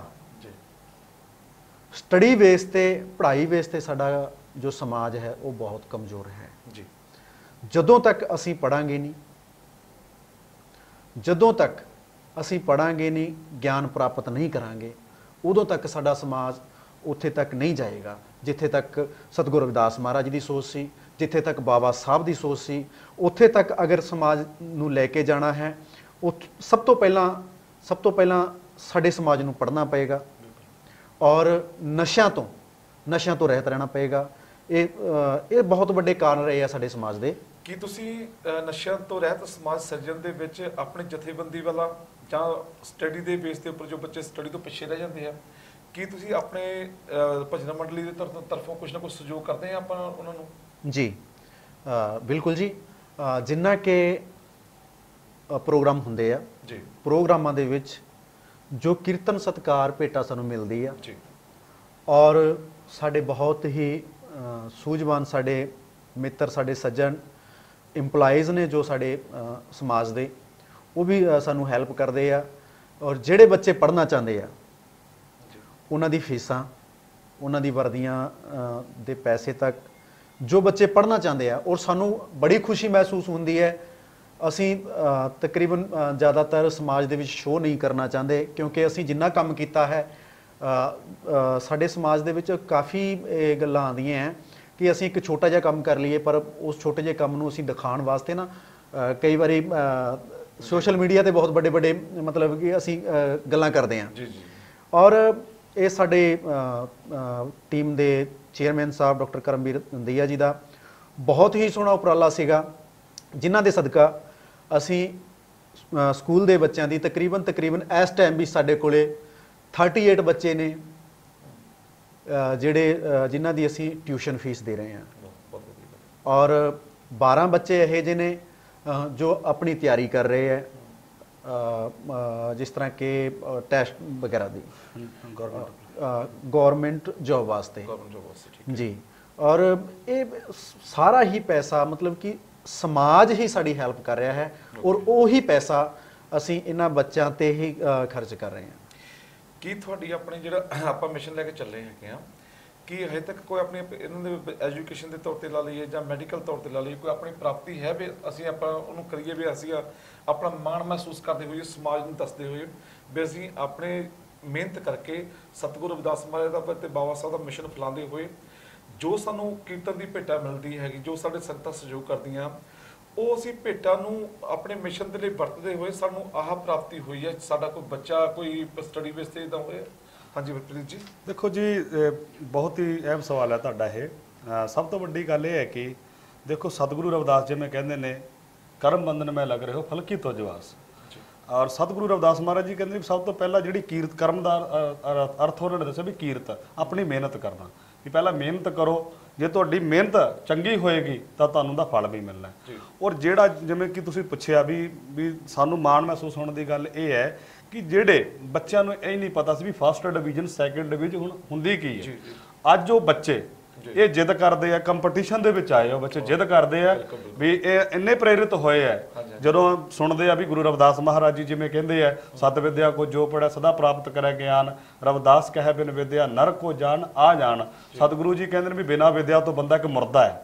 ਅਗਰ ਬੰਦਾ ਵਿਦਿਆ ਲੈ ਕੇ ਆਪਣੇ ਹੱਕਾਂ ਪ੍ਰਤੀ ਬੋਲ ਨਹੀਂ ਸਕਦਾ ਤੇ ਬੰਦਾ ਜਿਉਂਦਾ ਹੋਇਆ ਕਿ ਮੁਰਦਾ ਹੈ। ਸਤਿਗੁਰੂ ਸੱਚੇ ਪਾਤਸ਼ਾਹ ਕਹਿੰਦੇ ਨੇ ਵੀ ਉਹਨਾਂ ਦੀ ਜਾਨ ਬੇਸ਼ੱਕ ਹੈ ਪਰ ਉਹ ਮੁਰਦਿਆਂ ਦੇ ਬਰਾਬਰ ਹੈ। ਜਦੋਂ ਇਹ ਗੱਲਾਂ ਬੱਚੇ ਸੁਣਦੇ ਆ ਤਾਂ ਕਈ ਬੱਚੇ ਇਹੋ ਜਿਹੇ ਮਿਲਦੇ ਨੇ ਸਾਨੂੰ, ਜਦੋਂ ਅਸੀਂ ਸਟੇਜ ਤੇ ਬੈਠੇ ਹੁੰਦੇ ਆ, ਉਹ ਆ ਕੇ ਰਿਪੋਰਟ ਕਾਰਡ ਸਾਨੂੰ ਦਿਖਾਉਂਦੇ ਆ ਵੀ ਦੇਖੋ ਐਤਕੀ ਅਸੀਂ ਤੁਹਾਡੀ ਗੱਲ ਸੁਣ ਕੇ ਪਹਿਲਾਂ ਅਸੀਂ ਪਿੱਛੇ ਆਉਂਦੇ ਸੀ ਪਰ ਐਤਕੀ ਅਸੀਂ ਫਸਟ ਡਿਵੀਜ਼ਨ ਪ੍ਰਾਪਤ ਕੀਤੀ ਹੈ। ਮਤਲਬ ਕਿ ਜੋ ਮਤਲਬ ਕਿ ਇਹ ਪ੍ਰਾਪਤੀ ਦੀ ਗੱਲ ਕਰੀਏ ਵੀ ਸਾਡੇ ਜਿਹੜਾ ਛੋਟਾ ਜਿਹੜਾ ਲੈਵਲ ਹੈ ਬੱਚੇ ਬੇਸਿਕ ਜਿਹੜਾ ਬੇਸ ਸਾਡਾ ਤਿਆਰ ਹੋਣਾ ਸ਼ੁਰੂ ਹੋ ਗਿਆ। ਔਰ ਕਈ ਬੱਚੇ ਹੈ ਜਿਹੜੇ ਕੰਪੀਟੀਸ਼ਨ ਦੇ ਵਿੱਚ ਤਿਆਰੀ, ਜਿਹਨਾਂ ਨੇ ਟੈਸਟ ਕਲਰਕ ਦੇ ਟੈਸਟ ਵੀ ਮਤਲਬ ਕਲੀਅਰ ਕਰੇ ਨੇ। ਮੈਂ ਇੱਕ ਪਿੱਛੇ ਕੱਲ ਹੀ ਗੱਲ ਕਰ ਰਿਹਾ ਸੀ, ਇੱਕ ਮਤਲਬ ਸਾਡੇ ਸਮਾਜ ਚੋਂ ਕੁੜੀ ਸੀ ਜਿਹੜੀ ਇੱਕ ਅੱਖ ਤੋਂ ਮਤਲਬ ਕਿ ਦਿਖਦਾ ਨਹੀਂ ਸੀ, ਹਾਂ, ਤੇ ਇੱਕ ਅੱਖ ਤੋਂ ਘੱਟ ਦਿਖਦਾ ਸੀ। ਔਰ ਸਤਿਗੁਰੂ ਰਵਿਦਾਸ ਮਹਾਰਾਜ ਦੀ ਸੋਚ ਨੂੰ ਪੜ੍ਹ ਕੇ ਔਰ ਸਾਡੇ ਕੀਰਤਨੀ ਜਥੇ ਦੀ ਮਤਲਬ ਸੋਚ ਨੂੰ ਸੁਣ ਕੇ ਜੋ ਵੀ ਸਤਿਗੁਰੂ ਰਵਿਦਾਸ ਮਹਾਰਾਜ ਦਾ ਸੰਦੇਸ਼ ਆ ਉਹ ਦਿੰਨੇ ਆ, ਤਾਂ ਉਹਨੇ ਵੀ ਟੈਸਟ ਕਲਰਕ ਦਾ ਕਲੀਅਰ ਕੀਤਾ। ਔਰ ਸਾਡੇ ਇੱਕ ਸੁਖਦੇਵ ਪੁੱਕਲ ਜੀ, ਉਹਨਾਂ ਦੀ ਪਤਨੀ ਕਾਫੀ ਸਾਡੇ ਤੋਂ ਪ੍ਰੇਰਿਤ ਹੋਈ। ਉਹਨਾਂ ਨੇ ਕਿਹਾ ਵੀ ਚਲੋ ਗਵਰਨਮੈਂਟ ਜੋਬ ਨਹੀਂ ਪਰ ਮੈਂ ਆਪਣੇ ਲੈਵਲ ਤੇ ਕੁਝ ਕਰ ਸਕਦੀ ਹਾਂ। ਉਹ ਵੀ ਪ੍ਰਚਾਰ ਸੁਣ ਕੇ ਉਹਨਾਂ ਨੇ ਵੀ ਆਪਣਾ ਸਕੂਲ ਖੋਲ੍ਹਿਆ ਔਰ ਉਹ ਵੀ ਬੱਚਿਆਂ ਨੂੰ ਪੜ੍ਹਾ ਰਹੇ ਆ। ਮਤਲਬ ਕਿ ਇਹ ਬਹੁਤ ਵੱਡੀਆਂ ਉਪਲਬਧੀਆਂ ਸਤਿਗੁਰੂ ਜੀ ਦੀ ਕਿਰਪਾ ਨਾਲ ਮਿਲਦੀਆਂ। ਪ੍ਰੀਤ ਜੀ, ਮੈਂ ਇੱਕ ਕੁਐਸਚਨ ਪੁੱਛਣਾ ਚਾਹੁੰਦਾ ਵੀ ਭਾਰਤ ਦੇ ਵਿੱਚ ਜਦੋਂ ਦੀ ਸਰਕਾਰਾਂ ਬਦਲਦੀਆਂ ਜਾਂ ਜਦੋਂ ਦੀ ਮੋਦੀ ਸਰਕਾਰ ਆਈ ਆ, ਹਰਿਆਣੇ ਵਿੱਚ ਲਾ ਲਈਏ ਜਾਂ ਯੂਪੀ ਵਿੱਚ ਲਾ ਲਈਏ ਜਾਂ ਕਿਤੇ ਹੋਰ ਵੀ ਕੰਟਰੀ ਲਾ ਲਈਏ, ਉਹ ਤੇ ਆਪਣੇ ਲੋਕਾਂ ਦੇ ਵਿੱਚ ਅਤਿਆਚਾਰਾਂ ਵਿੱਚ ਬਹੁਤ ਜ਼ਿਆਦਾ ਵਾਧਾ ਹੋਇਆ। ਹਾਂਜੀ, ਉਹ ਅਤਿਆਚਾਰਾਂ ਵਿੱਚ ਵਾਧਾ ਹੋਣ ਦਾ ਕਾਰਨ ਕੀ ਹੈ ਤੇ ਬਾਰ-ਬਾਰ ਆਪਣੇ ਸਮਾਜ ਦੇ ਉੱਪਰ ਇਹ ਅਤਿਆਚਾਰ ਕਿਉਂ ਹੋ ਰਹੇ ਨੇ? ਦੇਖੋ ਜੀ, ਇੱਕ ਛੋਟੀ ਜਿਹੀ ਕਹਾਵਤ ਆਪਾਂ ਬੋਲਦੇ ਹੁੰਦੇ ਆ ਵੀ ਜਦੋਂ ਸੂਰਜ ਚੜ੍ਹਦਾ ਤਾਂ ਸਭ ਤੋਂ ਵੱਧ ਜਿਹੜੀ ਤਕਲੀਫ ਆ ਉੱਲੂਆਂ ਨੂੰ ਹੁੰਦੀ। ਵੀ ਉਹ ਨਹੀਂ ਚਾਹੁੰਦੇ ਕਿ ਦਿਨ ਚੜ੍ਹੇ ਜੀ, ਮਤਲਬ ਕਿ ਉਹਨਾਂ ਨੂੰ ਰਾਤ ਨੂੰ ਦਿਖਦਾ ਹੁੰਦਾ ਹੈ। ਔਰ ਉਹਨੂੰ ਸਭ ਤੋਂ ਵੱਡਾ ਕਾਰਨ ਜਿਹੜਾ ਅਤਿਆਚਾਰਾਂ ਦਾ ਇਹ ਹੈ ਕਿ ਜਿਹੜੀ ਸਾਡੀ ਕੌਮ ਹੈ, ਜਿਹੜਾ ਸਾਡਾ ਮਤਲਬ ਆਪਣਾ ਸਮਾਜ ਹੈ, ਬਾਬਾ ਸਾਹਿਬ ਦੇ ਜਿਹੜੇ ਅਨੁਯਾਈ ਹੈ, ਬਾਬਾ ਸਾਹਿਬ ਦੇ ਗੁਰੂ ਰਵਿਦਾਸ ਮਹਾਰਾਜ ਜਿਹੜੇ ਪੁੱਤਰ ਹੈ, ਉਹਨਾਂ ਨੂੰ ਪਤਾ ਲੱਗ ਗਿਆ ਵੀ ਸਾਡੀ ਜ਼ਿੰਦਗੀ ਦਾ ਅਸਲ ਮਕਸਦ ਕੀ। ਜਦੋਂ ਦਾ ਉਹਨਾਂ ਨੂੰ ਪਤਾ ਲੱਗਿਆ, ਉਹਨਾਂ ਨੇ ਉੱਠਣਾ ਸ਼ੁਰੂ ਕੀਤਾ। ਪਹਿਲਾਂ ਜਿਹੜੇ ਸਾਡੇ ਲੋਕ ਸੀ ਉਹ ਥੋੜੇ ਜਿਹਾ ਦਬਾਅ ਮੰਨਦੇ ਸੀ, ਪਰ ਜਦੋਂ ਦੇ ਉਹਨਾਂ ਨੇ ਸੰਵਿਧਾਨ ਨੂੰ ਪੜ੍ਹਿਆ, ਸੰਵਿਧਾਨ ਨੂੰ ਜਾਣਿਆ, ਗੁਰੂ ਰਵਿਦਾਸ ਮਹਾਰਾਜ ਦੀ ਗੁਰਬਾਣੀ ਨੂੰ ਜਾਣਿਆ, ਉਹਨਾਂ ਨੇ ਜਵਾਬਦੇਹੀ, ਹਾਜ਼ਰ ਜਵਾਬੀ ਬਣ ਗਏ। ਜਵਾਬਦੇਹੀ ਉਹਨਾਂ ਨੇ ਕਰਨੀ ਸ਼ੁਰੂ ਕਰ ਦਿੱਤੀ। ਔਰ ਜਿਹੜੇ ਲੋਕ ਜਿਵੇਂ ਹੁਣ ਲਾ ਲਓ, ਜੇ ਕੋਈ ਵੱਡੇ ਤਬਕੇ ਦੇ ਲੋਕ ਹੈ, ਉਹ ਚਾਹੁੰਦੇ ਨਹੀਂ ਸੀ ਆਪਣੇ ਲੋਕਾਂ ਨੂੰ ਦਬਾ ਕੇ। ਜਦੋਂ ਆਪਣੇ ਲੋਕਾਂ ਨੇ ਸਵਾਲ ਕਰਨੇ ਸ਼ੁਰੂ ਕਰ ਦਿੱਤੇ, ਕਹਿੰਦੇ ਵੀ ਜੰਮਦੀਆਂ ਸੂਲਾਂ ਦੇ ਮੂੰਹ ਤਿੱਖੇ। ਹੁਣ ਸਾਡਾ ਬੱਚਾ ਵੀ ਸਵਾਲ ਕਰ ਦਿੰਦਾ ਜੇ ਕੋਈ ਝੂਠ ਬੋਲੇ, ਜਿਵੇਂ ਕਬੀਰ ਸਾਹਿਬ ਕਹਿੰਦੇ ਨੇ ਪਾਂਡੇ ਝੂਠ ਨਾ ਬੋਲ, ਉਵੇਂ ਸਾਡਾ ਬੱਚਾ ਸਵਾਲ ਕਰਦਾ ਵੀ ਇਹ ਤੂੰ ਗਲਤ ਕਰ ਰਿਹਾ। ਜਦੋਂ ਅਸੀਂ ਸਵਾਲ ਕਰਨੇ ਸ਼ੁਰੂ ਕੀਤੇ, ਉਹਨਾਂ ਨੇ ਕਿਹਾ ਵੀ ਹੁਣ ਜੰਮਦੀਆਂ ਸੂਲਾਂ ਦੇ ਮੂੰਹ ਤਿੱਖੇ ਹੋਣ ਲੱਗੇ, ਕਿਉਂ ਉਹਨਾਂ ਸੂਲਾਂ ਨੂੰ ਵੱਢਣਾ ਸ਼ੁਰੂ ਕਰ ਦਈਏ। ਉਹ ਫਿਰ ਸਾਡੇ ਉੱਪਰ ਦਬਾਅ ਬਣਾ ਕੇ ਸਾਡੇ ਉੱਪਰ ਡਰਾਉਣ ਦੇ ਮਾਰੇ ਅਤਿਆਚਾਰ ਕਰਨਾ ਸ਼ੁਰੂ ਕਰ ਦਿੱਤੇ। ਇਹ ਸਰਕਾਰ RSS ਦਾ ਇਹਦੇ ਚ ਮੇਨ ਵੱਡਾ ਯੋਗਦਾਨ ਹੈ ਵੀ RSS ਇਹ ਚਾਹੁੰਦੀ ਹੈ ਵੀ ਜਿਹੜਾ ਹਿੰਦੂਵਾਦ ਹੈ ਇਹ ਇਹਨਾਂ ਤੇ ਥੋਪਿਆ ਜਾਵੇ। ਪਰ ਜਿਹੜੇ ਸਾਡੇ ਬੱਚੇ ਸਤਿਗੁਰੂ ਜੀ ਦੀ ਸਿੱਖਿਆ ਨੂੰ ਜਾਣ ਗਏ, ਉਹ ਆਪਣੇ ਆਪ ਨੂੰ ਹੁਣ ਹਿੰਦੂ ਕਹਾਉਣ ਤੋਂ ਮਨਾ ਕਰ ਰਹੇ ਵੀ ਅਸੀਂ ਹਿੰਦੂ ਨਹੀਂ ਆ, ਅਸੀਂ ਤੇ ਇੱਕ ਮਾਨਵਤਾ ਦਾ ਸਤਿਗੁਰੂ ਰਵਿਦਾਸ ਮਹਾਰਾਜ ਜੀ ਨੇ ਕਿਹਾ, ਵਨ ਖੋਜਨ ਕਾ ਜਾਹੀਰੇ ਵਨ ਮੈਂ ਪ੍ਰੀਤਮ ਨਾਹੇ, ਰਵਿਦਾਸ ਪੀਆ ਤੋਂ ਬਸ ਰਿਹਾ ਮਾਨਵ ਪ੍ਰੇਮ ਆਏ। ਵੀ ਅਸੀਂ ਤਾਂ ਮਾਨਵਤਾ ਦਾ ਸੰਦੇਸ਼ ਲੈ ਕੇ ਚੱਲੇ ਆ, ਨਾ ਹੀ ਸਾਡੇ ਵਾਸਤੇ ਕੋਈ ਜ਼ਿਆਦਾ ਇੰਪੋਰਟੈਂਸ ਹਿੰਦੂ ਹੈ, ਨਾ ਕੋਈ ਸਿੱਖ ਹੈ। ਜਿਹੜਾ ਮਾਨਵਤਾ ਦਾ ਸੰਦੇਸ਼ ਹੈ ਸਤਿਗੁਰੂ ਜੀ ਦਾ, ਉਹ ਲੈ ਕੇ ਚੱਲਾਂਗੇ। ਔਰ ਸਭ ਤੋਂ ਵੱਡਾ ਜਿਹੜਾ ਕਾਰਨ RSS ਇਹ ਸਰਕਾਰ ਨੂੰ ਰੱਖ ਕੇ ਸਾਡੇ ਉੱਪਰ ਅਤਿਆਚਾਰ ਕਰਵਾ ਰਹੀ ਹੈ ਵੀ ਇਹ, ਕਿਉਂਕਿ ਸਾਡੀ ਜਿਹੜੀ ਕਮਿਊਨਿਟੀ ਹੈ ਉਹ ਸਭ ਤੋਂ ਜ਼ਿਆਦਾ ਬੋਲ ਰਹੀ ਹੈ, ਕਿਉਂਕਿ ਹਰੇਕ ਹਾਜ਼ਰ ਜਵਾਬੀ ਹੋਇਆ, ਜਦੋਂ ਨੇ ਬੋਲਣਾ ਸ਼ੁਰੂ ਕੀਤਾ, ਜਵਾਬ ਦੇਣਾ ਸ਼ੁਰੂ ਕੀਤਾ, ਤੇ ਉਹਨਾਂ ਨੂੰ ਇਹ ਲੱਗਿਆ ਵੀ ਹੁਣ ਜੇ ਨਾ ਇਹਨਾਂ ਦਾ ਹੱਲ ਕੀਤਾ, ਪਤਾ ਨਹੀਂ ਇਹਨਾਂ ਨੇ ਕਿੱਥੇ। ਜਿਵੇਂ ਪਿੱਛੇ ਜੇ ਇਹਨਾਂ ਦੇ ਇੱਕ ਮੰਤਰੀ ਸੀ, ਉਹਨਾਂ ਦਾ ਮੇਰੇ ਹਿਸਾਬ ਨਾਲ ਨਾਮ ਮੈਂ ਭੁੱਲ ਗਿਆ, ਊਸ਼ਾ ਸੀਗਾ ਉਹਨਾਂ ਨਾਮ, ਉਹਨੇ ਜਵਾਬ ਦਿੱਤਾ ਸੀ ਵੀ ਜਿਹੜੇ ਲੋਕ ਸਾਡੇ ਜੁੱਤਲੇ ਸਾਫ਼ ਕਰਦੇ ਸੀ, ਅੱਜ ਸੰਵਿਧਾਨ ਦੀ ਵਜ੍ਹਾ ਨਾਲ ਸਾਡੇ ਸਿਰ ਤੇ ਬੈਠ ਗਏ। ਫਿਰ ਉਹਨਾਂ ਲੋਕਾਂ ਨੂੰ ਜਦੋਂ ਆਪਾਂ ਅੱਗੇ ਵਧਣ ਦੀ ਕੋਸ਼ਿਸ਼ ਕਰਾਂਗੇ, ਫਿਰ ਉਹਨਾਂ ਨੂੰ ਲੋਕਾਂ ਨੂੰ ਹਾਜ਼ਮ ਨਹੀਂ ਹੁੰਦਾ। ਇਸ ਕਰਕੇ ਥੋੜਾ ਜਿਹਾ ਅਤਿਆਚਾਰ ਆਪਣੇ ਤੇ ਮੇਨ ਕਰ ਨਹੀਂ ਰਹੇ। ਮਤਲਬ ਜੋ ਤੁਹਾਡੀ ਕਹਾਵਤ ਦੇ ਅਨੁਸਾਰ ਵੀ ਜਦੋਂ ਸੂਰਜ ਨਿਕਲਦਾ ਤੇ ਤਕਲੀਫ ਉੱਲੂਆਂ ਨੂੰ ਜ਼ਿਆਦਾ। ਹਾਂਜੀ। ਤੇ ਮੈਂ ਸਤਿਗੁਰ ਪਾਲੀ ਜੀ, ਮੈਂ ਇੱਕ ਤੁਹਾਡੀ ਕਿਸੇ ਦੇ ਨਾਲ ਸੱਜਣ ਮਿੱਤਰ ਨਾਲ ਗੱਲਬਾਤ ਕਰ ਰਿਹਾ ਸੀ ਵੀ ਜਿਹੜੇ ਸਤਿਗੁਰ ਰਵਿਦਾਸ ਬੇਗਮਪੁਰਾ ਟਰਸਟ ਹੈਗਾ, ਹਰਿਆਣਾ ਦੇ ਵਿੱਚ ਬਣਿਆ ਹੈਗਾ ਜੀ, ਉਹ ਐਜੂਕੇਸ਼ਨ ਦੇ ਨਾਲ ਜੋ ਦੁਖੀ ਪੀੜਤ ਤੇ ਲਾਚਾਰ ਲੋਕੀ ਹੈਗੇ ਆ, ਮੈਡੀਕਲ ਤੌਰ ਤੇ ਅਨਫਿਟ ਹੈਗੇ ਆ, ਉਹਨਾਂ ਨੂੰ ਪ੍ਰੋਬਲਮ ਆ ਰਹੀ ਹੈ ਤੇ ਉਹਨਾਂ ਨੂੰ ਕੋਈ ਬਾਂਹ ਫੜਨ ਵਾਲਾ ਕੋਈ ਨਹੀਂ ਹੈਗਾ। ਜਿੱਦਾਂ ਕਿ ਬਾਕੀ ਮੈਂ ਕਈ ਵਾਰੀ ਪੜ੍ਹ ਰਿਹਾ ਹੁੰਦਾ ਵੀ ਕ੍ਰਿਸਚਨ ਕਮਿਊਨਿਟੀ ਵੱਲੋਂ ਵੀ ਉਹ ਉਹਨਾਂ ਘਰਾਂ ਨੂੰ ਇੱਕ ਟੀਚਾ ਬਣਾਉਂਦੇ ਆ ਆਪਣੇ ਧਰਮ ਦਾ ਨੂੰ ਵਧਾਉਣ ਵਾਸਤੇ, ਵੀ ਜਿਨ੍ਹਾਂ ਘਰਾਂ ਦੇ ਵਿੱਚ ਲਾਚਾਰ ਹੁੰਦਾ ਤੇ ਜਿਹੜੇ ਸਮਾਜ ਦੇ ਨਾਲ ਟੁੱਟ ਚੁੱਕੇ ਹੁੰਦੇ ਹੈਗੇ, ਜਾਂ ਬਿਮਾਰੀ ਪੱਖੋਂ ਕਹਿ ਦਈਏ ਤੇ ਜਾਂ ਉਹਨਾਂ ਨੂੰ ਕਹਿ ਦਈਏ ਵੀ ਉਹ ਆਰਥਿਕ ਪੱਖੋਂ ਕਹਿ ਦਈਏ ਜੀ। ਤੇ ਮੈਂ ਸੁਣਿਆ ਵੀ ਸਤਿਗੁਰ ਰਵਿਦਾਸ ਜਿਹੜਾ ਭਜਨ ਮੰਡਲੀ ਦੇ ਨਾਮ ਦਾ ਤੁਸੀਂ ਆਪਣਾ ਹੈਗਾ ਭਜਨ ਕੀਰਤਨ ਮੰਡਲੀ ਕਰਦੇ ਹੈਗੇ ਆ ਜੀ, ਉਹ ਇਦਾਂ ਦੇ ਦੁਖੀਆਂ ਲਾਚਾਰਾਂ ਦੀ ਬਾਂਹ ਫੜ ਕੇ ਵੀ ਉਹਨਾਂ ਨੂੰ ਆਪਣੇ ਸਮਾਜ ਵਿੱਚ ਉੱਚਾ ਕਰਕੇ ਸਿਰ ਉੱਚਾ ਕਰਕੇ ਜੀਉਣ ਦੀ ਤਾਕਤ ਬਖਸ਼ਦਾ ਹੈ ਜੀ। ਡਾਕਟਰ ਸਾਹਿਬ ਇਹ ਮੁਹਿੰਮ ਅਸੀਂ ਕਾਫੀ ਜ਼ੋਰਾਂ ਸ਼ੋਰਾਂ ਤੇ ਲੈ ਕੇ ਆਏ, ਕਿਉਂਕਿ ਸਾਡਾ ਸਮਾਜ ਕਾਫੀ ਬਿਮਾਰੀਆਂ ਦੇ ਵਿੱਚ ਗ੍ਰਸਤ ਸੀਗਾ। ਅਸੀਂ ਜਦੋਂ ਸਮਾਜ ਦੇ ਵਿੱਚ ਗਏ, ਲੋਕਾਂ ਦੇ ਵਿੱਚ ਜਾ ਕੇ ਦੇਖਿਆ, ਲੋਕਾਂ ਦਾ ਦੁੱਖ ਦਰਦ ਔਰ ਇੰਨੀਆਂ ਭਿਆਨਕ ਬਿਮਾਰੀਆਂ ਅਸੀਂ ਦੇਖੀਆਂ ਜਿਸ ਦਾ ਸਾਡੇ ਏਰੀਏ ਦੇ ਵਿੱਚ ਪ੍ਰਕੋਪ ਸੀਗਾ। TB ਦੇ ਮਰੀਜ਼ ਸਭ ਤੋਂ ਵੱਧ ਸਾਡੇ ਏਰੀਏ ਦੇ ਵਿੱਚ ਪਾਏ ਗਏ ਸੀਗੇ, TB MDR ਦੇ ਮਰੀਜ਼ ਔਰ ਕੈਂਸਰ ਦੇ ਮਰੀਜ਼, ਜਿਨ੍ਹਾਂ ਦੀ ਹੈਲਪ ਇਹ ਟਰਸਟ ਕਰ ਰਿਹਾ ਔਰ ਤਕਰੀਬਨ ਅਸੀਂ 80 ਮਰੀਜ਼ਾਂ ਦੀ ਹੈਲਪ ਕੀਤੀ। 80 ਮਰੀਜ਼ਾਂ ਨੂੰ ਅਸੀਂ ਹੈਲਪ ਕੀਤੀ। ਔਰ ਜੋ ਸਾਡਾ ਡਿਸਟ੍ਰਿਕਟ ਦਾ ਹਸਪੀਟਲ ਹੈ, ਡਾਕਟਰ ਮਨੀਸ਼ ਟੋਟੇਜਾ ਜੀ, ਜਿਨ੍ਹਾਂ ਦੇ ਨਾਲ ਸਾਡੀ ਮੀਟਿੰਗ ਹੋਈ, ਉਹਨਾਂ ਨੇ ਸਾਨੂੰ ਮੋਟੀਵੇਟ ਕੀਤਾ। ਉਹਨਾਂ ਨੇ ਉਹ ਸਾਨੂੰ ਲਿਸਟ ਭੇਜਿਆ ਕਰਦੇ ਵੀ ਇਹ ਜਿਹੜੇ ਆਹ ਮਰੀਜ਼ ਹੈ ਇਹ ਕਾਫੀ ਪੂਅਰ ਹੈ, ਬਹੁਤ ਗਰੀਬ ਆ, ਇਹਨਾਂ ਨੂੰ ਜ਼ਰੂਰਤ ਆ। ਡਾਕਟਰ ਸਾਹਿਬ ਨੇ ਸਾਡੀ ਬੜੀ ਹੈਲਪ ਕੀਤੀ, ਮਤਲਬ ਕਿ ਉਹ ਜਾਣਦੇ ਸੀਗੇ ਵੀ ਇਹ ਬਹੁਤ ਹੀ ਜ਼ਿਆਦਾ ਗਰੀਬ ਲੋਕ ਆ ਔਰ ਇਹਨਾਂ ਨੂੰ ਜ਼ਰੂਰਤ ਆ। ਤੇ ਸਾਡੇ ਟਰਸਟ ਦੇ ਤਰਫੋਂ ਉਹਨਾਂ ਨੂੰ ਕਾਫੀ ਹੈਲਪ ਕੀਤੀ ਗਈ ਔਰ TB MDR ਦੇ ਮਰੀਜ਼ਾਂ ਦੀ ਤਕਰੀਬਨ ਅਸੀਂ 80 ਮਰੀਜ਼ਾਂ ਦੀ ਸੇਵਾ ਕੀਤੀ, ਜਿਨ੍ਹਾਂ ਦੇ ਵਿੱਚੋਂ ਅਸੀਂ TB MR ਕਰਦੇ ਹਾਂ। TB MR ਦੀ ਮਤਲਬ ਕੀ ਹੈਗਾ, ਕਿਹੜੇ ਮਰੀਜ਼ ਹੁੰਦੇ ਹੋ? ਇਹ TB MDR ਦਾ ਮਤਲਬ ਡਾਕਟਰ ਸਾਹਿਬ ਮੈਂ ਦੱਸਦਾ, ਜਦੋਂ TB ਹੋਣ ਲੱਗਦੀ ਹੈ ਬੰਦੇ ਨੂੰ ਜੀ, ਮਤਲਬ ਛਾਤੀ 'ਚ ਇਨਫੈਕਸ਼ਨ ਹੋਣਾ ਸ਼ੁਰੂ ਹੋ ਗਿਆ, ਉਹ ਤੁਹਾਨੂੰ ਪਤਾ ਹੀ ਹੈ। ਉਸ ਤੋਂ ਬਾਅਦ ਜਦੋਂ 6 ਮਹੀਨਿਆਂ ਦਾ ਟ੍ਰੀਟਮੈਂਟ ਉਸ ਮਰੀਜ਼ ਨੂੰ ਦਿੱਤਾ ਜਾਂਦਾ ਜੀ, ਉਹਨੂੰ ਰਿਕਵਰ ਕਰਨ ਵਾਸਤੇ। ਰਿਕਵਰ ਕਰਨ ਵਾਸਤੇ ਕਈ ਵਾਰ ਜ਼ਿਆਦਾ ਇਨਫੈਕਸ਼ਨ ਵਧਣ ਦੇ ਕਾਰਨ ਉਹ ਸਟੇਜ ਵਾਈਜ਼ ਸਟੇਜ ਚੱਲਦੀ ਰਹਿੰਦੀ ਹੈ। ਜਿਹੜੀ ਲਾਸਟ ਜਿਹੜੀ ਸਟੇਜ ਹੁੰਦੀ ਹੈ ਉਹ ਹੁੰਦੀ ਹੈ MDR। ਵੀ ਜੇ ਬੰਦਾ ਇੱਕ ਦਿਨ ਵੀ ਦਵਾਈ ਨਹੀਂ ਛੱਡਦਾ, ਮਾਫ ਕਰਨਾ, ਇੱਕ ਦਿਨ ਵੀ ਦਵਾਈ ਨਹੀਂ ਖਾਂਦਾ, ਤਾਂ ਉਹਨੂੰ 6 ਮਹੀਨੇ ਦੁਬਾਰਾ ਫਿਰ ਦਵਾਈ ਖਾਣੀ ਪੈਂਦੀ। ਮਤਲਬ ਕਿ ਇੰਨੀ ਘਾਤਕ ਮਤਲਬ ਪ੍ਰਕੋਪ ਇਹਦਾ ਹੋ ਜਾਂਦਾ ਜੀ। ਹਾਂ, ਇਹ ਜਿਹੜੀ ਬਿਮਾਰੀ ਹੈ ਵੱਧਦੀ ਜਾ ਰਹੀ ਹੈ। ਔਰ ਮੈਂ ਗੱਲ ਕਰਨਾ ਚਾਹੁੰਦਾ, ਜਿਵੇਂ ਕਿ ਮੈਂ ਹਸਪਤਾਲ ਦੇ ਵਿੱਚ ਇੱਕ ਵਾਰ ਗਿਆ, ਮੇਰੀ ਭੂਆ ਜੀ ਨੂੰ ਵੀ ਬਿਮਾਰੀ ਸੀ, ਤਾਂ ਮੈਂ ਉਹਨਾਂ ਨੂੰ ਦਿਖਾਉਣ ਵਾਸਤੇ ਗਿਆ ਜੀ। ਤਾਂ ਡਾਕਟਰ ਸਾਹਿਬ ਨੇ, ਮੈਂ ਕਿਹਾ ਜੀ ਡਾਕਟਰ ਸਾਹਿਬ ਜੀ ਮੈਨੂੰ ਰਿਪੋਰਟ ਚਾਹੀਦੀ ਆ ਵੀ ਸਾਡੇ ਕਿੰਨੇ ਮਰੀਜ਼ ਨੇ। ਮਤਲਬ ਉੱਥੇ ਲਿਖਾਇਆ ਜਾਂਦਾ ਹੈ ਵੀ ਜਾਤੀ ਜਦੋਂ ਆਪਣੀ ਪੁੱਛੀ ਜਾਂਦੀ, ਉਹਨੂੰ ਪਤਾ ਹੀ ਹਰੇਕ ਜਗ੍ਹਾ ਤੇ ਪੁੱਛੀ ਜਾਂਦੀ ਹੈ। ਜਦੋਂ ਉਹਨੇ ਪੁੱਛਿਆ, ਕਹਿੰਦੇ ਵੀ ਇਸ ਸਮਾਜ ਦੇ ਵਿੱਚ ਕਾਫੀ ਮਤਲਬ ਕਿ TB MDR ਦਾ ਪ੍ਰਕੋਪ ਹੈ, ਕਿਉਂਕਿ ਸਾਨੂੰ ਪਤਾ ਹੀ ਹੈ ਕਈ ਜਗ੍ਹਾ ਤੇ ਵੇਖਿਆ ਸਾਡੇ ਲੋਕਾਂ ਨੂੰ ਚੰਗੀ ਤਰ੍ਹਾਂ ਗਰੀਬੀ ਕਾਰਨ ਚੰਗੀ ਤਰ੍ਹਾਂ ਖਾਣ ਨੂੰ ਨਹੀਂ ਮਿਲਦਾ, ਔਰ ਇਹੋ ਜਿਹੇ ਹਾਲਾਤਾਂ ਵਿੱਚ ਰਹਿੰਦੇ ਆ ਉਹ। ਖਾਸ ਕਰਕੇ ਅਸੀਂ ਹਰਿਆਣੇ ਦੀ ਗੱਲ ਕਰੀਏ, ਉਹ ਜਿਹੇ ਹਾਲਾਤਾਂ ਵਿੱਚ ਰਹਿੰਦੇ ਆ ਉਹ ਕਿ ਉਹਨਾਂ ਨੂੰ ਮੱਲੋ ਮੱਲੀ ਬਿਮਾਰੀਆਂ ਲੱਗ ਜਾਂਦੀਆਂ, ਕਿਉਂਕਿ ਇਹ ਜਿਹੜਾ ਸਰੀਰ ਇੱਕ ਮਸ਼ੀਨ ਹੈ। ਮਸ਼ੀਨ ਵੀ ਜਿਹੜੀ ਮਸ਼ੀਨ ਹੁੰਦੀ ਹੈ ਉਦੋਂ ਤੱਕ ਉਹ ਵੀ ਸਰਵਿਸ ਤਾਂ ਮੰਗਦੀ ਹੈ, ਪਰ ਇੰਨਾ ਮਜਬੂਰ ਸਾਡਾ ਸਮਾਜ ਹੈ ਕਿ ਉਹ ਆਪਦੀ ਸਰਵਿਸ ਵੀ ਨਹੀਂ ਕਰ ਸਕਦਾ।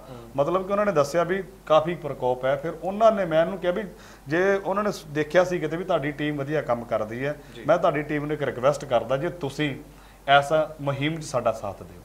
ਮੈਂ ਕਿਹਾ ਵੀ ਜਿਹੜੇ ਤੁਸੀਂ ਮਰੀਜ਼ਾਂ ਦੀ ਗੱਲ ਕਰਦੇ, ਤੁਸੀਂ ਮਰੀਜ਼ਾਂ ਦੀ ਹੈਲਪ ਕਿੱਦਾਂ ਕੀਤੀ?